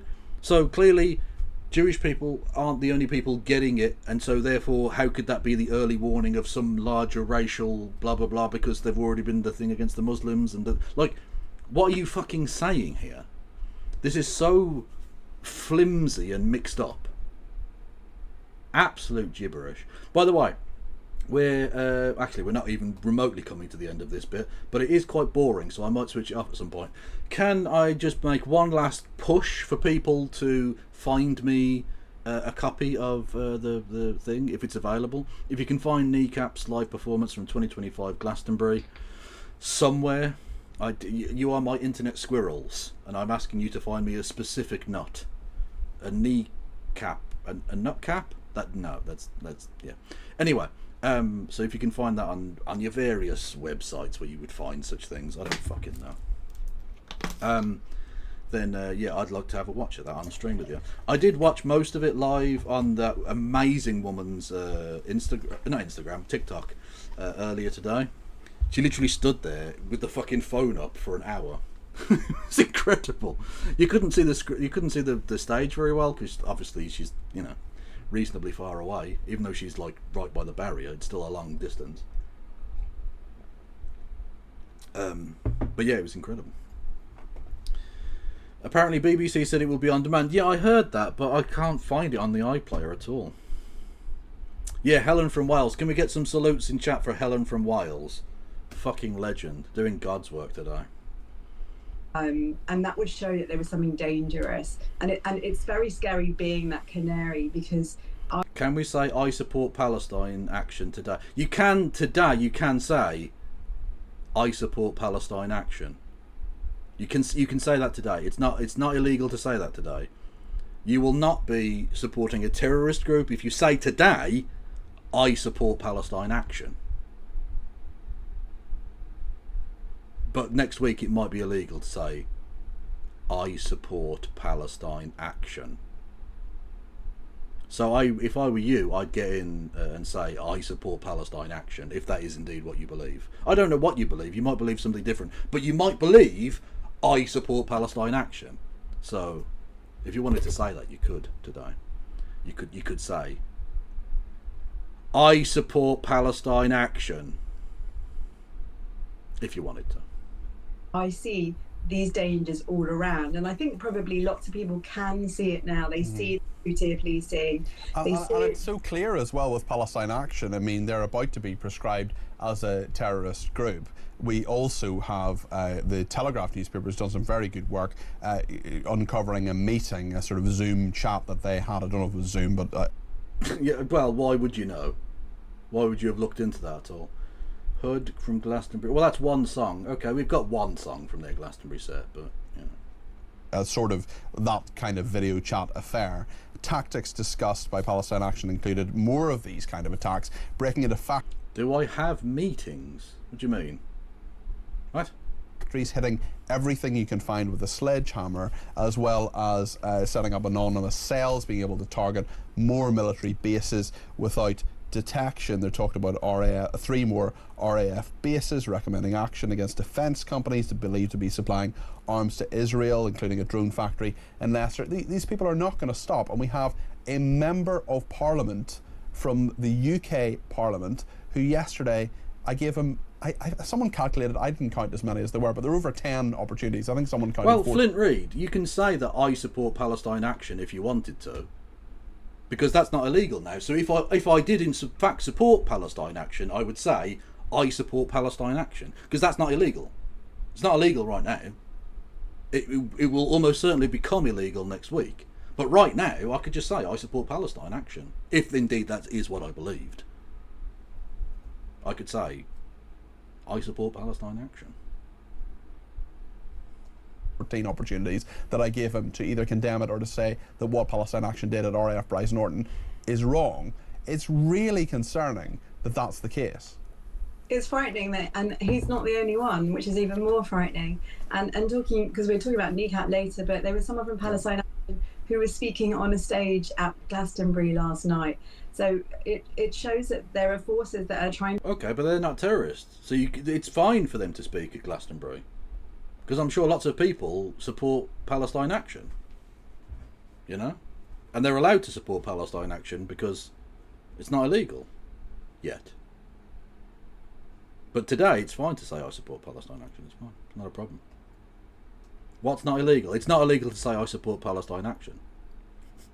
Is it getting supremely annoying yet? I hope so. To create this radicalization within... Like, if you wanted to say I support Palestine action, you know the best way to do that? Is with bits and sobs. 200 bits or more, and you can tell me in audio that you support Palestine action, if indeed you do support Palestine action, because that's perfectly legal to do. But next week, please do not type in I support Palestine action, because you might be committing terrorism. Look, for your own good, and I suppose mine, please try not to do even mild bits of terrorism in the chat. In our own country, there are people in Parliament that are unbelievably are favouring vandals who are attacking our arms. And although they might say it's about Israel, it isn't. Palestine Action has been working in Belgium, and they've been attacking weapons that are meant to. For God's sake! Thank you, Nick the Peasant, who says, whilst it's still legal to do so, I support Palestine action. Again, I'm just quoting Nick saying I support Palestine action. I'm not saying I support Palestine action. I'm quoting Nick saying I support Palestine action. That's what Nick says, you know. I'm just saying. If someone wants to do a supercut of me saying that, and then I can never post it because by the time it comes round, it'll be illegal to post it. Be helping the defense of Ukraine. So this is about the arms industry. Now, in an ideal, peaceful world, there would be no need for an arms industry. We would all live in peace and happiness. But sadly, that is not the world we live in. And what we are... Right-wingers say some shit like that, but they don't believe that. They don't believe that in an ideal world there'd be no arms. They love that shit. They love the fucking big guns and fucking blowing shit up. They're just lying bastards. Ladies and gentlemen, wake up! Victory is ours! What did Nick say? Nick said, I support Palestine action. That's what they said, you know? And that's legal. That's fine. It's not a problem. We need to sign all super chats as... Hello, Praise IEL. Welcome to the Kevolution, friend. I don't know if you heard, but Nick in the YouTube chat says I support Palestine action, which is legal for them to do today, but maybe not Monday or whenever the fuck that's coming through. Yeah, oh god, that's so good. Look at this again. There's a clip of Kneecap somewhere about talking about, look at all of the Palestine flags. The editor at the BBC is going to have one hell of a job. Look at that. This is when they're playing on stage. So, is there no audio? Just a fucking sea of Palestine flags.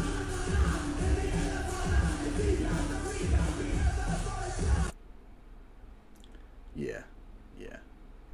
Good luck trying to get rid of that from the fucking screen. Is that we are living in an increasingly dangerous world. We are seeing people like Putin who are invading a European country, who's threatened other European countries, who's threatened our own country, killed people within our own country. And these people are working against us and working against our defence. And frankly, it's really... How is refueling American planes so they can bomb Yemen our defence? This is the problem, right? We don't have a defence budget. We don't have a defence industry. What we have is empire. That's all that's happening there. It's not defence. The British Army don't fucking defend us. When was the last time the British Army defended Britain? When does it do that? Who's threatening us exactly? No one. We're perfectly fucking safe. The fucking Soviets aren't going to land on Brighton Beach tomorrow. The French aren't going to pop over. And if they did, who gives a fuck? No offence. I just meant, like, you know, they're not a threat to us. They're coming over on holiday or whatever. Who cares? Might get a fucking decent transport system out of it. Like, they don't fucking defend us.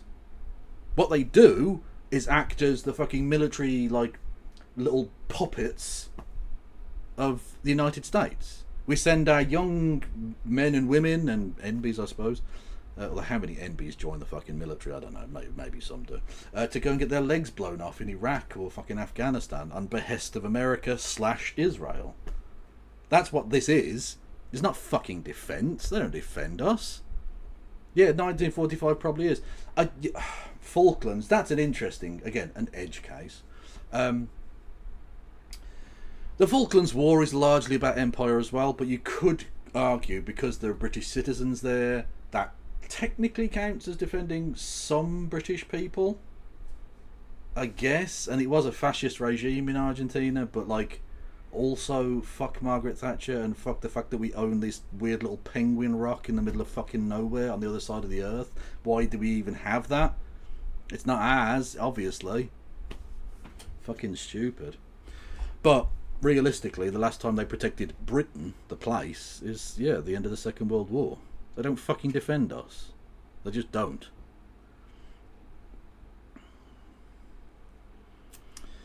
I say no, Malvinas is Argentine. Yeah, don't get me wrong, I think the Malvinas are fucking Argentine, but I'm just, you know, I'm making the nuanced point. The British subjects do technically live there, which is fucking stupid, and they shouldn't, but there we go. But they should. I mean, ultimately, the only actual fucking way that's ever going to get solved is if they come up with some sort of dual sovereignty situation, because it's never going to be like, the British government aren't going to give that up, as much as they probably fucking should. But yeah, they'll a dual sovereignty situation at least means that Argentina has some sovereignty over it. Yes. These cunts are boring. I'm just going to move on from them. I don't care. I'd rather watch some Kneecap clips. The story isn't about Kneecap. It's about the genocide that's happening right now in Palestine.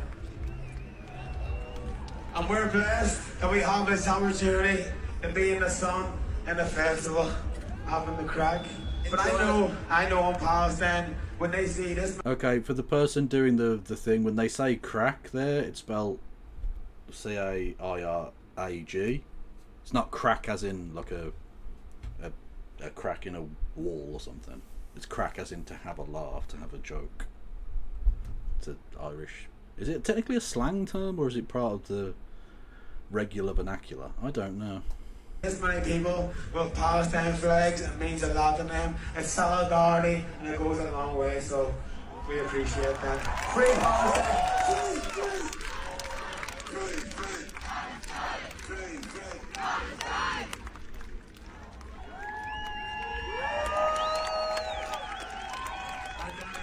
One more time. Fuck Islama! Fuck Islama! Fuck Islama! It's interesting, isn't it? The previous Labour leader got a rather more positive response from that crowd, didn't they? Do you remember? Do you remember Jombly Crumbles when he went to Glastonbury?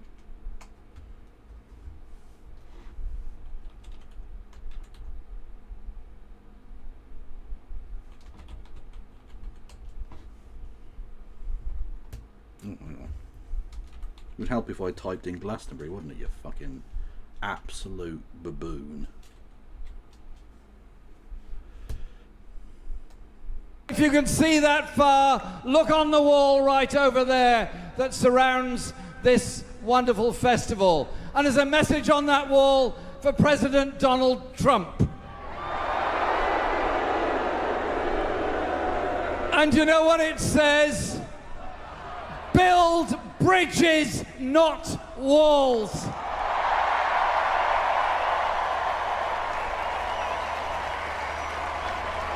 Do you know, politics is actually about everyday life.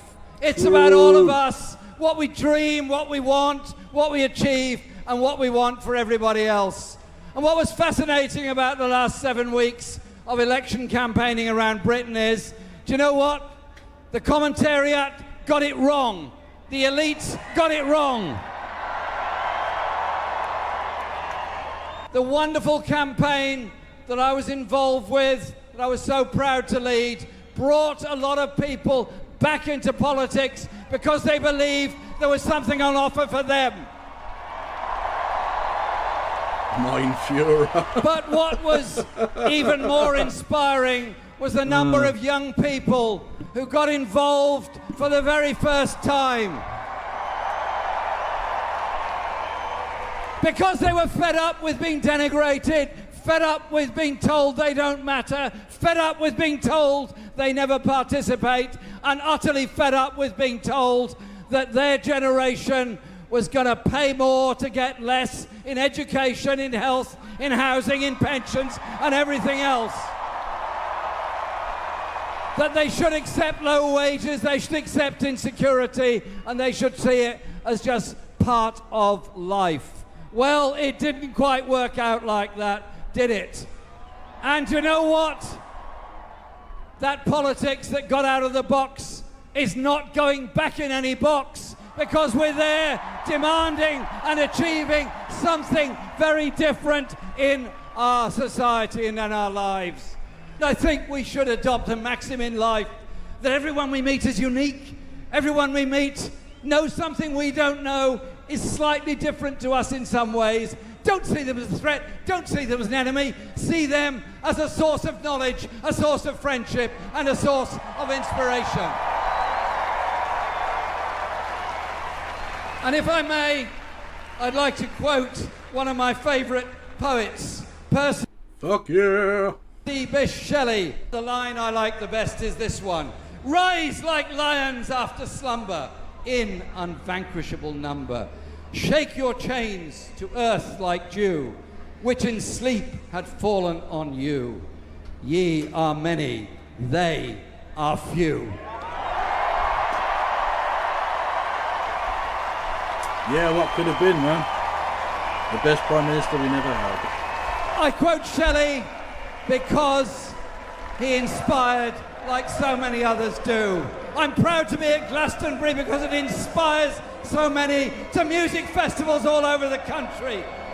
Let us be together and recognise another world is possible if we come together to understand that, understand the power we've got, and achieve that decent, better society where everyone matters. Thank you for inviting me here today. I'm proud to be here. Thank you very much, Glastonbury. Now compare that to the current Labour Prime Minister, or current Labour leader.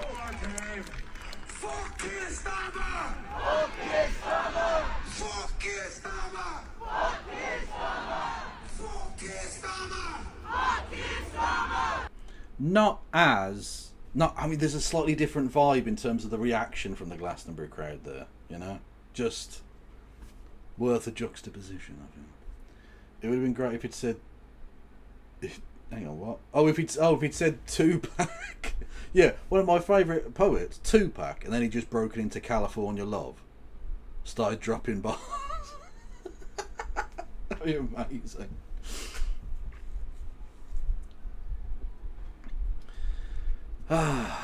Oh, Jumbly crumbles. Oh, Jumbly crumbles. Glastonbury, can I get a chucky? Yeah, this. Oh, hang on. This is literally from her stream. Yeah, Helen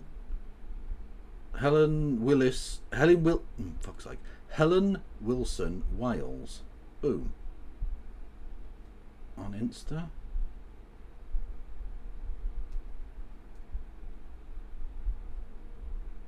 But where's the... She not got the live streamy bit? Hang on. No, I don't want to fucking sign in, you prick. Log in, I guess. I don't... Oh, fuck off. No, I can't be bothered. Anyway, it's this woman who did this, but she did it on her live channel. I wonder if it'd be on the Substack. Probably not. No. Anyway, it's this woman. Go and check her out. She's awesome. Albeit that... yeah. I can't access the thing. TikTok? Yeah, no, they took it down. Look. Fuck. Bastards. Unbelievable.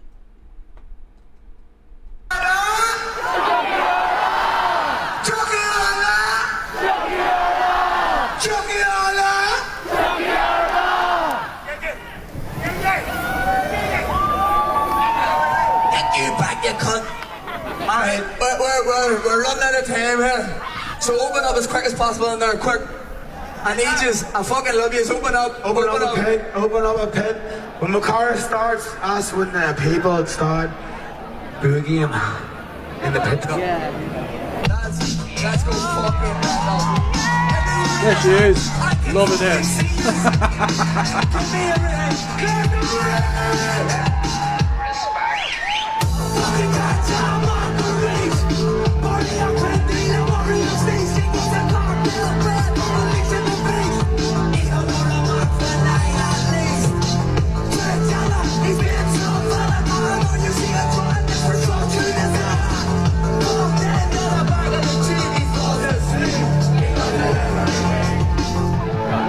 What are you talking about, Andy and Popeye?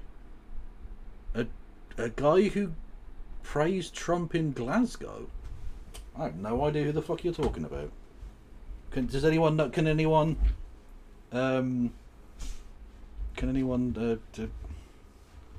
pass that out for us? Because I have no idea who the fuck that is.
I blame the parents.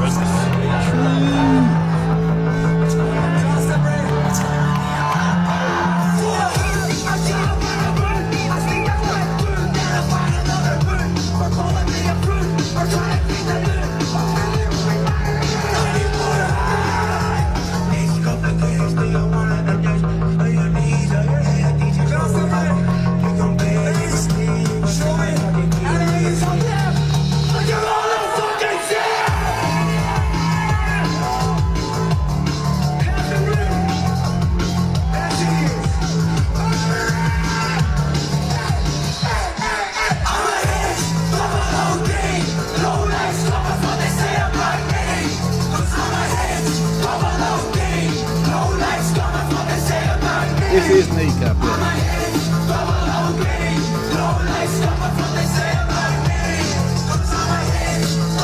Be careful about copyright. I'm interpreting this, okay?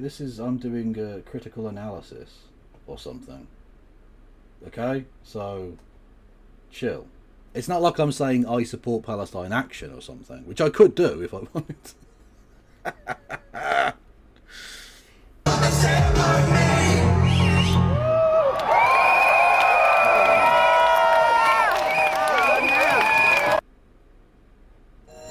Irish hip-hop group Kneecap was on the Glastonbury Festival lineup on Saturday, despite calls for a ban by British Prime Minister Keir Starmer and some in the music industry. Get wrecked, Starmer. That's another thing you're not fucking getting. Wreck. Frontman Liam Ohana, whose stage name is Mohara, was charged with a terrorism offence last month for allegedly... A tourism offence? Stage name is Mohara, was charged with a terrorism offence. A tourism offence? Which I didn't even think that was illegal. I thought you were allowed to go on holiday, but apparently a tourism offence. I wonder if this is maybe using AI or something. Fucking let of bollocks, man.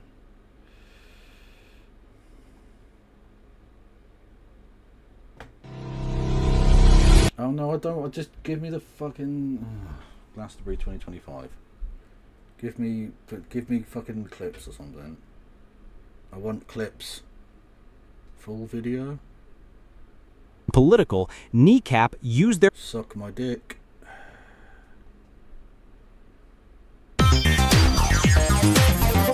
Now when Kneecap hits the stage, they're not holding back.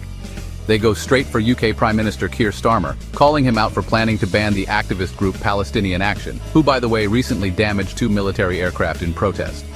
The band leads... Who, by the way... Shut the fuck up.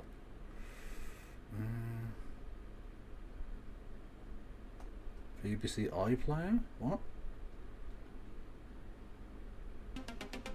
Glastonbury 2025's biggest drama! Oh, for fuck. I hate the internet so much.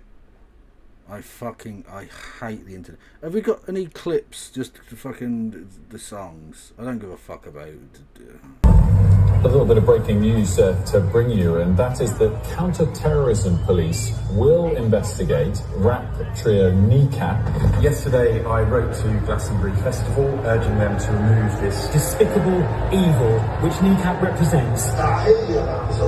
Quite right, they shouldn't be playing Glastonbury. Absolutely not. Absolutely not. That band is full of hate. Sorry, Kneecap. Lawrence Fox is a fucking idiot. Like, okay, so this is Sacha Baron Cohen, who, by the way, is a fucking bell piece. But this is his satire on anti-Semitism. Like, this is a song. Sacha Baron Cohen is a Jewish man playing a non-Jewish character, playing a very anti-Semitic character, but to expose the anti-Semitism. Lauren, you're an idiot. Throw the Jew down the well, so my country can be free. You must grab him by his horns,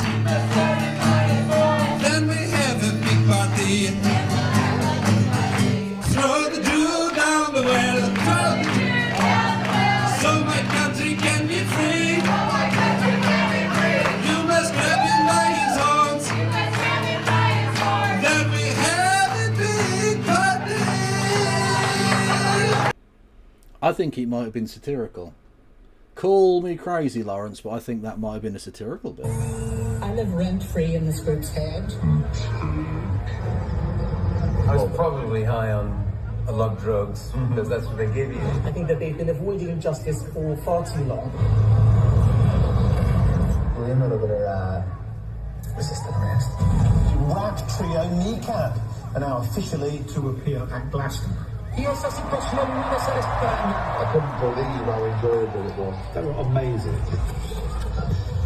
Shame on Glastonbury. They have destroyed it with one pathetic band. It's like a panto crowd. It's amazing. One pathetic band.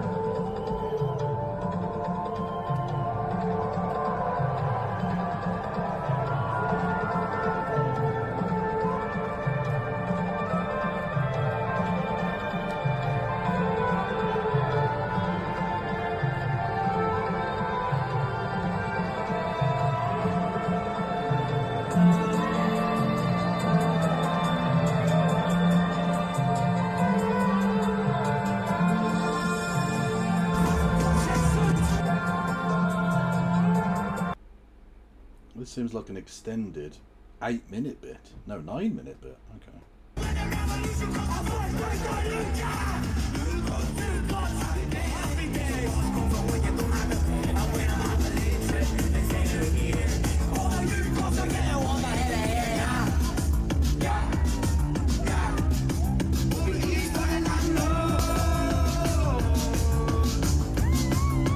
Yeah, it is a great intro, and that's literally what I said, right?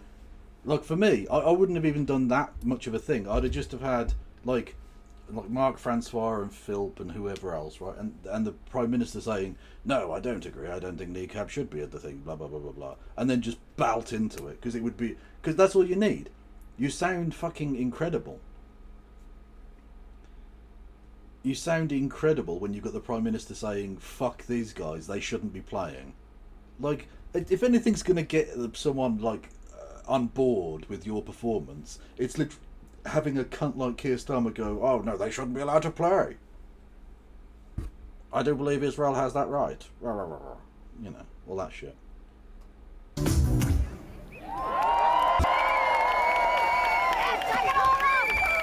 Holy fuck, is everybody sweating bollock?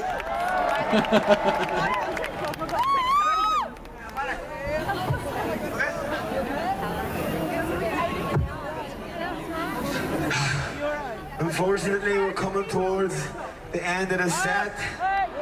And it's not like a new... The Streisand effect is not a new phenomenon. When fucking Mary Whitehouse tried to shut everything down, or I suppose the American equivalent would be...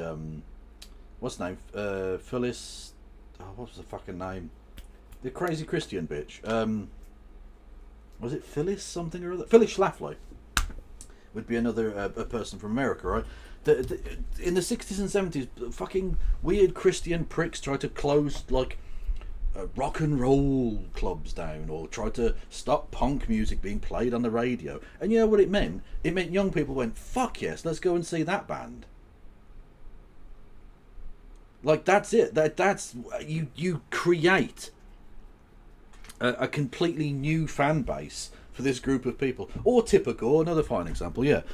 When these censorious pricks try to shut things down, you just make it far more popular than it ever was before. Fucking man. Yeah, exactly. The Sex Pistols had it, the Clash had it, fucking every rap group ever, like fucking NWA had it. Now, to be fair, they do have some spicy lyrics about our heroes in blue. I personally would say fuck the police, because that is allowed, because that's not a terrorist thing. So you can just say fuck the police. Just like you can say I support Palestine action. For now.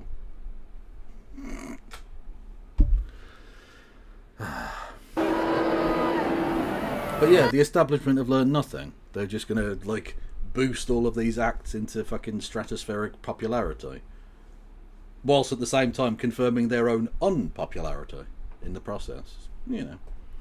Cool. We're trying to shout it. Come back! Hey! Oh, my arm is gonna... We have a few more tunes. We have a few more tunes for you. Oh yeah, Rage Against the Machine had it, absolutely. Go watch there's a documentary they made called The Battle for Mexico City, which itself is sort of a play on the Battle for Los Angeles, which is the name of one of their albums, where the Mexican police literally went out like fucking fully armed, and there's essentially a riot outside of their massive fucking gig in Mexico City. This would have been mid-90s, late 90s, and they tried to sort of shut it down, and the people went, no, not at all, and literally fought pitched battles with the police in the streets of Mexico City, as you could fucking hear playing the gig in the background. It's fucking wild shit. Yeah, exactly. Fuck you, I won't do what you tell me. And then the police go, well, actually, we'd like to tell you that you can't perform tonight. Yeah, bitch, get the fuck out of my way. I've been holding it since 4 o'clock. As we said, we're Kneecap from West Belfast, Ireland. Oi. I'm Derry. And You can't even forget Derry. Have we got any Irish here today? No, there are no Irish in England. They don't exist. They keep themselves to themselves, the Irish. They don't like to move around a lot. I literally hear my dad going, you dozy cunt, shut up. That explains the Palestinian flag. Have we got any English here today? Come on, the fuck. No. We're better than that. We fucking love the English people. It's the English government we don't like. We're not far away from a big Celtic republic. We'll say it before, we'll say it again. Fuck Keir Starmer! Fuck Keir Starmer! Fuck Keir Starmer! Fuck Keir Starmer! Fuck Keir Starmer!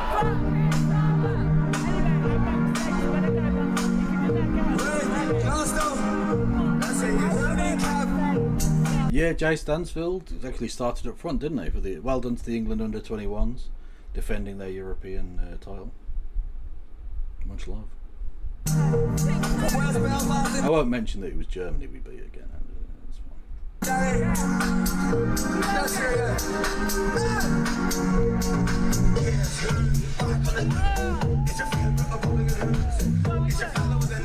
fine.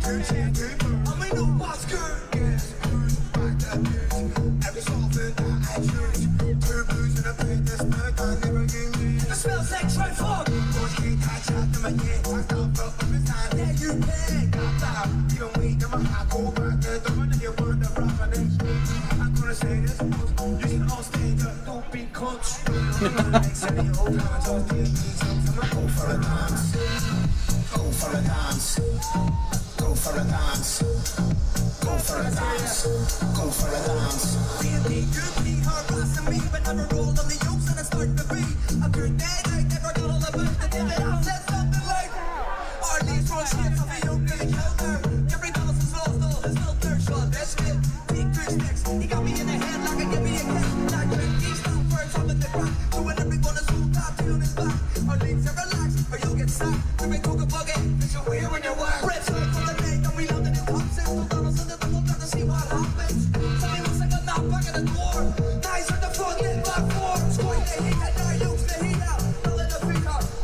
Yeah, this song is called Get Your Brits Out, which is a play on Get Your Tits Out, but with British people leaving Ireland.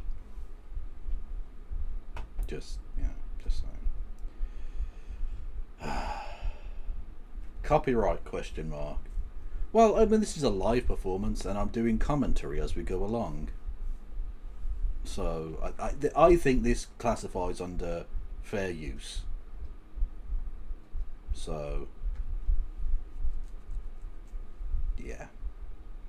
The UK government, etc., are exactly like boomer parents, tutting and telling us not to have like X, Y, and Z, and we're all like, nah. Well, exactly. And it's annoying that every generation sort of seems to do this, even though they went through it. Like Keir Starmer grew up at a time when like fucking punk rock music was becoming a thing, right?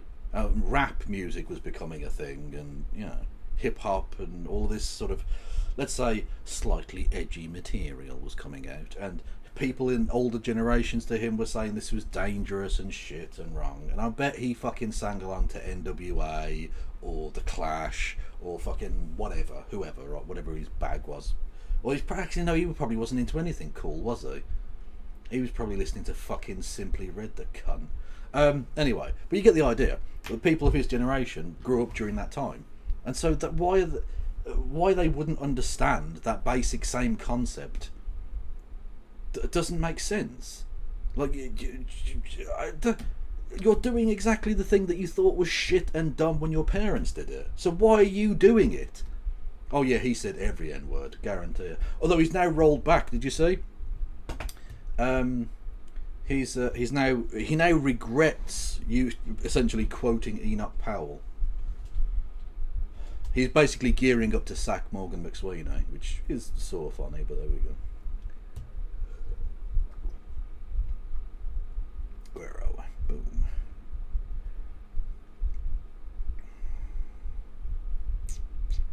Actually, it wouldn't be England, it'd just be UK, wouldn't it?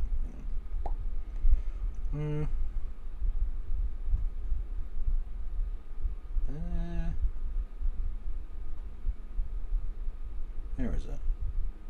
Oh, I can't fucking see it now. Although I did see this. Boom.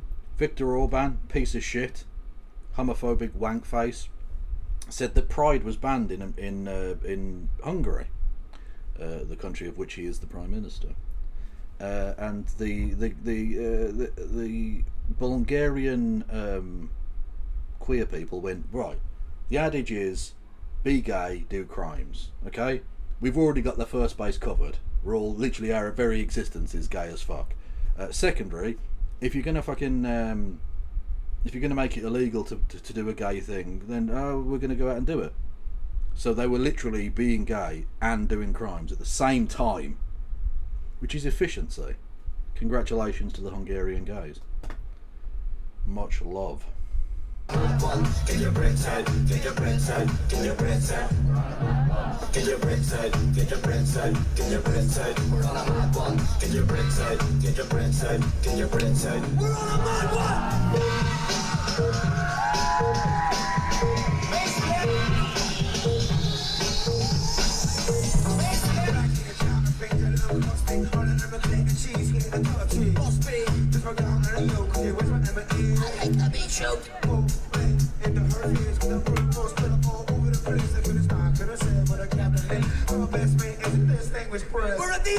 If you're enjoying Kneecap's content, you can give me money.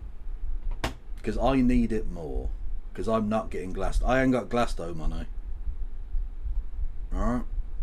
And I don't have £9,000 that the British government gave them that they can't get back. Wankers. Although, to be fair, Kneecap don't have that money either. They gave it away to charity. So, like, all of that whinging that the fucking right was about, oh, the British government shouldn't be funding this terrorist group. They didn't. They gave them £9,000 and they went and gave it to, like, a youth charity in Northern Ireland. Like, what the fuck, man? Anyway. No, I'm glad they did that. But I mean, like, what the fuck to the right-wing wankers whinging about it? I think I prefer Bobby Vylan musically. Oh, no doubt about it. No doubt about it, yeah. Actually, you know what we can do? We'll end off with You Want Your Country Back by Bob Vylan, if I can find it.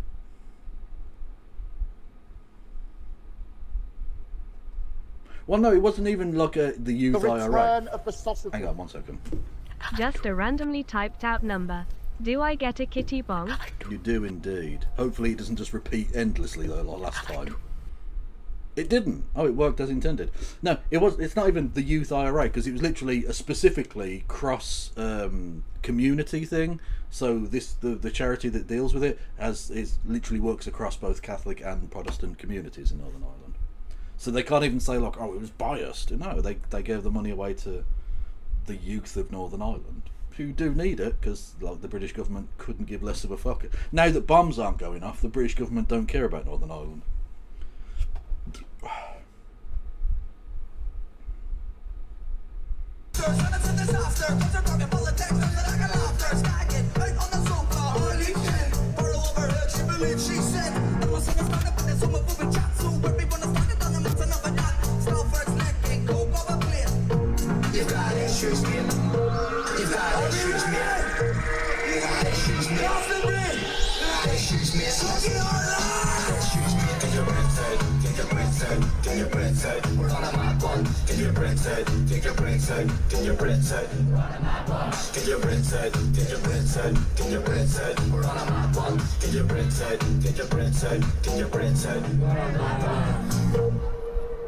Fucking hell. Holy fuck.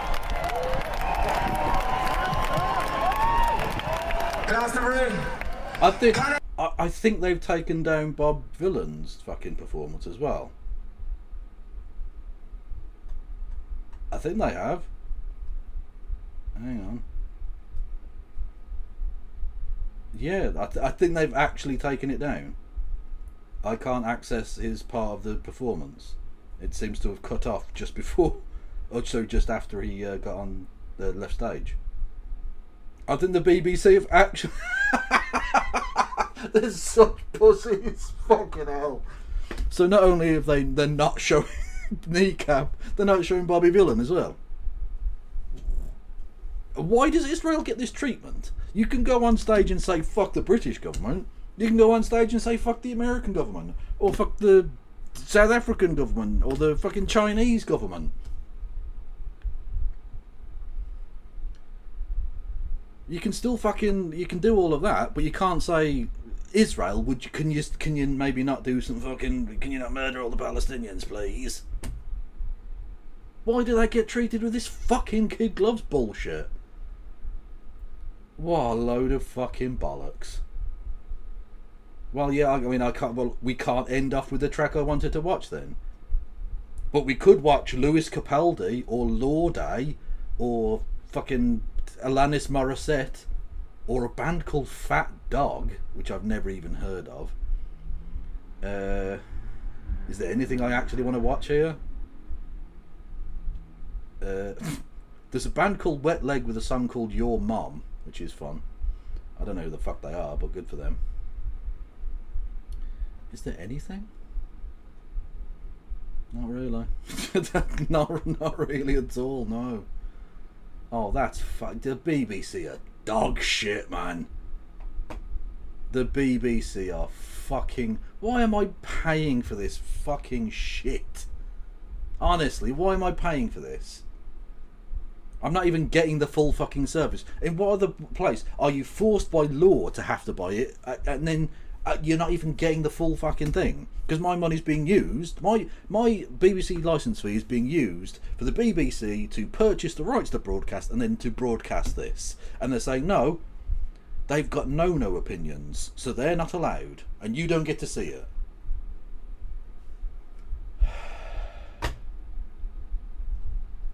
It's fucking ridiculous. Kev, you ain't paying. No, I do. I absolutely do. Yeah, no, I pay the TV licence. Because I think you should. I think, generally speaking, funding public broadcasting is good, although the BBC is kind of shit. But also, I don't want to get fucking fined. I knew people in university who didn't pay their TV licence, and they got like a fucking $3,000 fine. And they're serious about that shit. They will take you to fucking court. They will chase you for that money.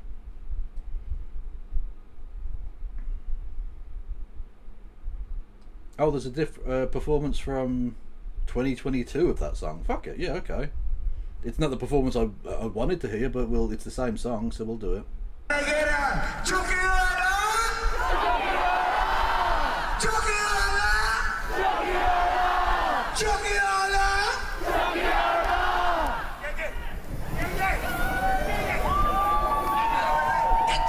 You cunt.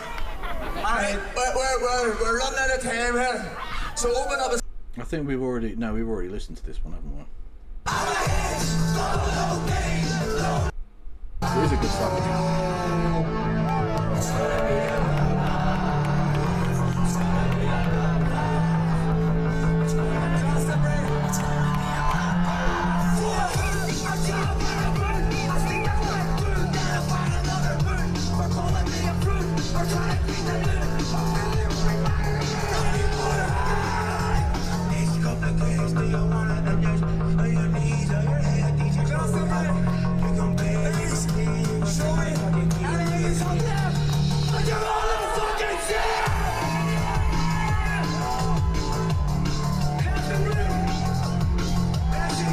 Okay, Flint, I hate to break this to you, and this is legitimately legal advice I'm giving you here. Get the fuck, they came not play me all these mutants.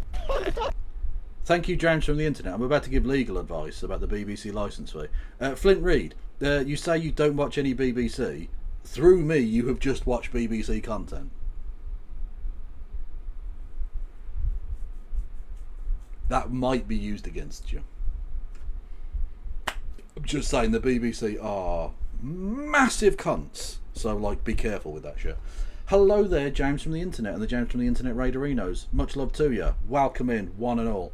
I am Kevin Logan, a socialist from the UK. We're currently covering the no-no opinions of a certain Irish band, and that is it. The BBC have decided to censor both them and another band called Bob Vylan for daring to express the terrible opinion that maybe, victory is ours! Just maybe, Israel shouldn't in fact be bombing the Palestinians and that. So, you know, if you want to stick around for that, you can do. You can. Hello there, Undead Astronaut 69. Nice. Welcome to the Kevolution. And thank you, T-2011, for gifting 5 community subs. Honestly, I will actually suck your penis. And if you don't have one, we'll find one and I'll suck that on your behalf. I don't know. Anyway. BBC content, you stream porn? No. No. It's definitely because of the death threats. What death threats? Did death threats happen? I don't think they did. Unless you mean death threats against the BBC. Maybe. I don't know.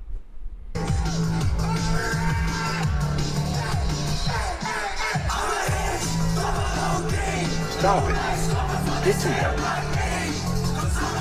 How many drugs do you think all of those people have taken? I think they've taken all of the drugs.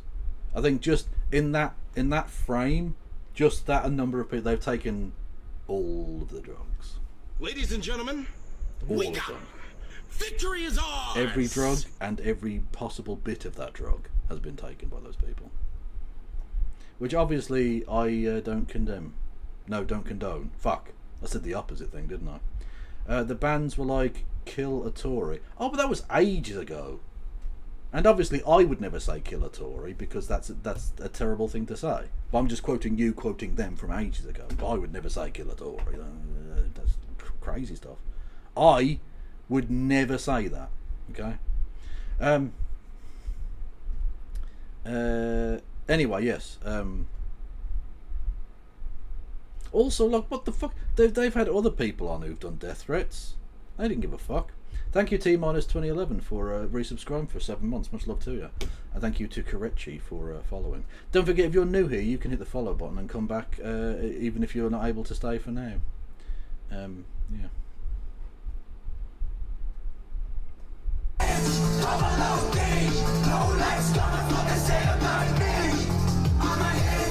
Yeah, there are certain chatters who might say kill Tories, but I would not say that.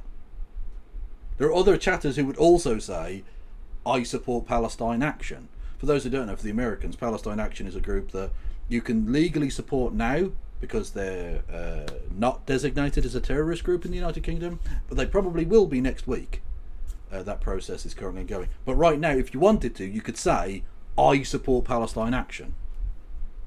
But you probably couldn't say that next week. Now, I'm not saying I support Palestine Action. Okay?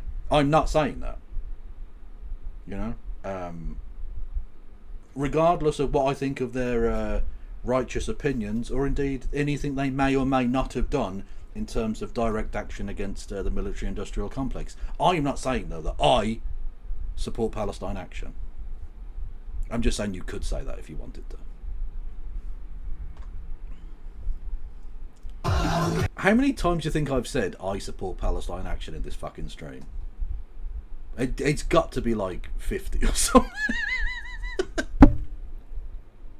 Again, I'd like to put together like a clips package of me saying I support Palestine Action like 1,000,000 times, but by the time I'd edited that down and got it published, it would probably be illegal to publish because they'll be designated as a terrorist group. And I'd be looking at fucking years inside, so you know. Ah, absolutely delicious activity. Yes. Right here.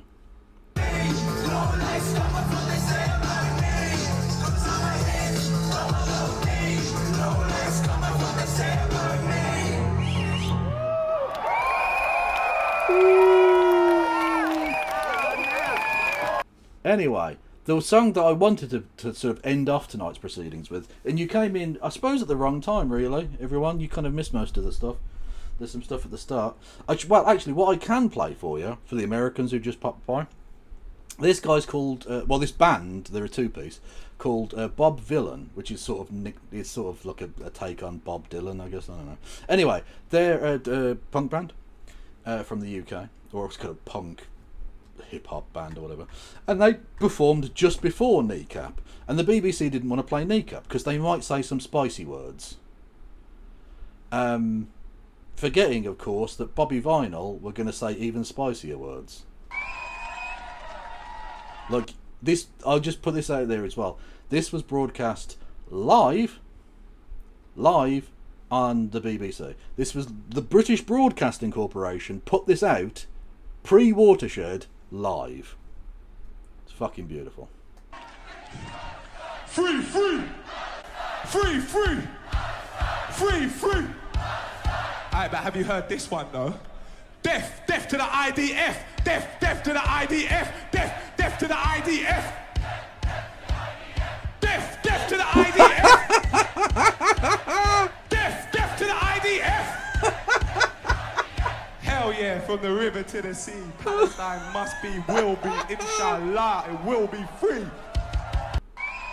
Now again, for legal reasons, so that I don't get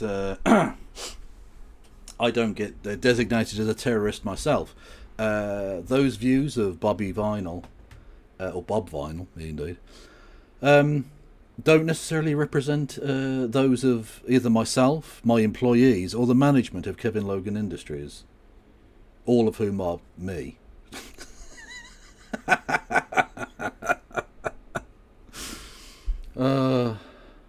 Just saying. Was this the same venue? Yeah, literally. Bob Vinyl was on like the act before Kneecap. So they played this live and then cut it out so they didn't play Kneecap. They just had like a dead, well, not dead screen, it just had like the set list for the rest of the bands for the day. Sorry, Vylan, not Vinyl, you cunt. Sorry. Anyway, yeah. Anyway, and so, but the BBC have also taken that performance down now, presumably because of the something IDF bit. I imagine is why they've taken that down. So I can't show you the performance I wanted to show you of their song "I Hear You Want Your Country Back," which is fucking awesome. Tory, please make yourself known later. You've won a prize. All right. That's how you lure them, you see. That's how you lure them. Because they're a greedy fucking bunch. Alright. Alright, look, Hastings, how are you doing? My name is Bobby. On the drums there, that handsome fucking fellow, his name is Bobby. They're both called Bobby. And together we are Bob Vylan. And, you know, we released an album 3 weeks ago.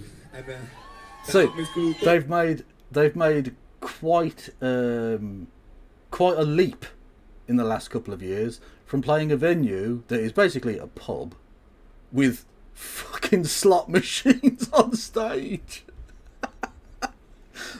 I don't think that's part of their set design. I think that's just a pub that has some fucking slot machines on stage. And today they played in front of a squillion fucking people on Glastonbury. Bob Vylan presents the price of life. And because of their something IDF chant, they're going to have all of the right-wing press absolutely fucking chewing on them like fuck for the next few days. So they're going to sell 1 billion records now. They're going to be having fucking number ones and selling out massive venues because the free publicity is amazing. And you know, we released it on our own record label, and yes, our own record label, Ghost Theatre, and we made history when we released that album because it is the first time ever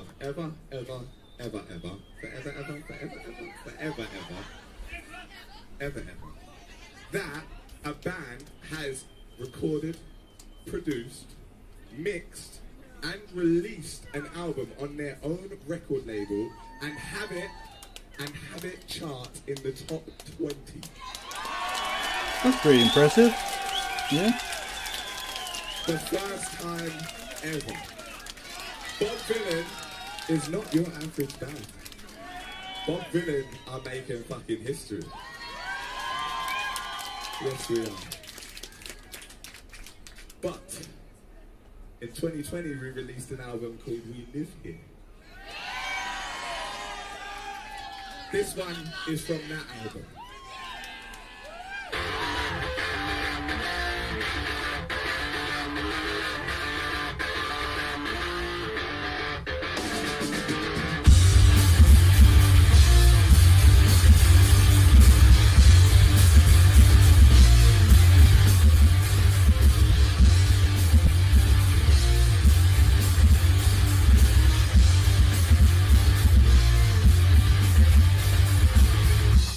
You want your country back? Shut the fuck up. Heard you want your country back? They can't have that. Heard you want your country back? Shut the fuck up. Heard you want your country back? Well shit, me too. You're stolen ground. My hands up on the rough ground. Under my feet, I'm not trying to be that can go. Well just brother with a revolution in my soul. We the people in the street. Gonna gather to retreat. waste to the sweat when we eat. And when we come forward, then we're coming to kill. How do you want your country back?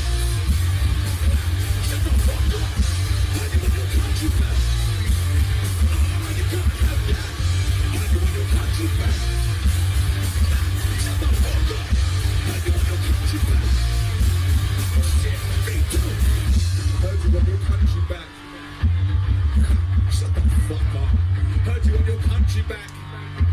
You can't have that. The only place I know, stolen right under my nose by ignorant scum, trying to lay claim to a land that ain't theirs anyway. Wait, what did you say? How do you want your country back? Shut the fuck up. How do you want your country back? They can't have that. How do you want your country back? Shut the fuck up. How do you want your country back? Well shit, me too. Guys.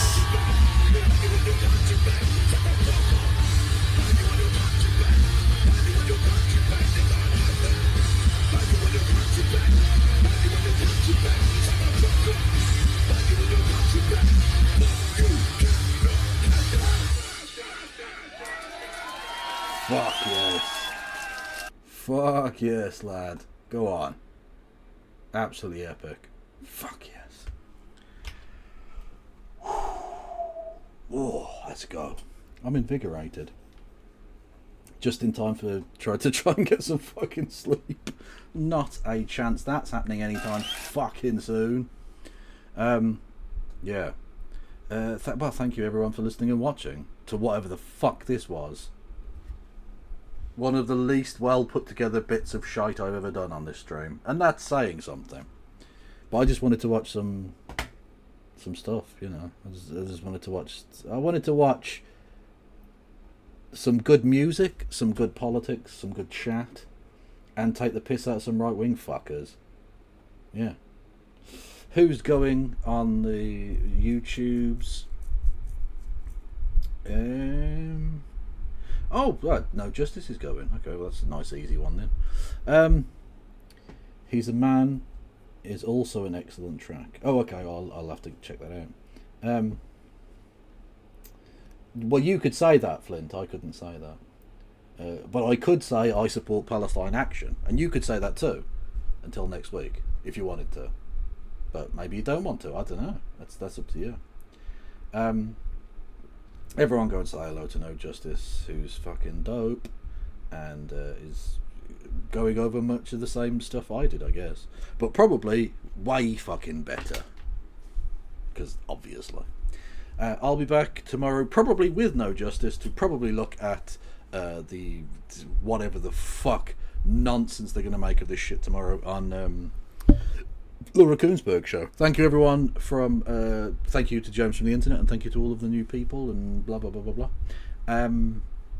Yeah, pop back in tomorrow and we shall reconvene. Thank you all for listening and watching. Free Palestine, and no pass around.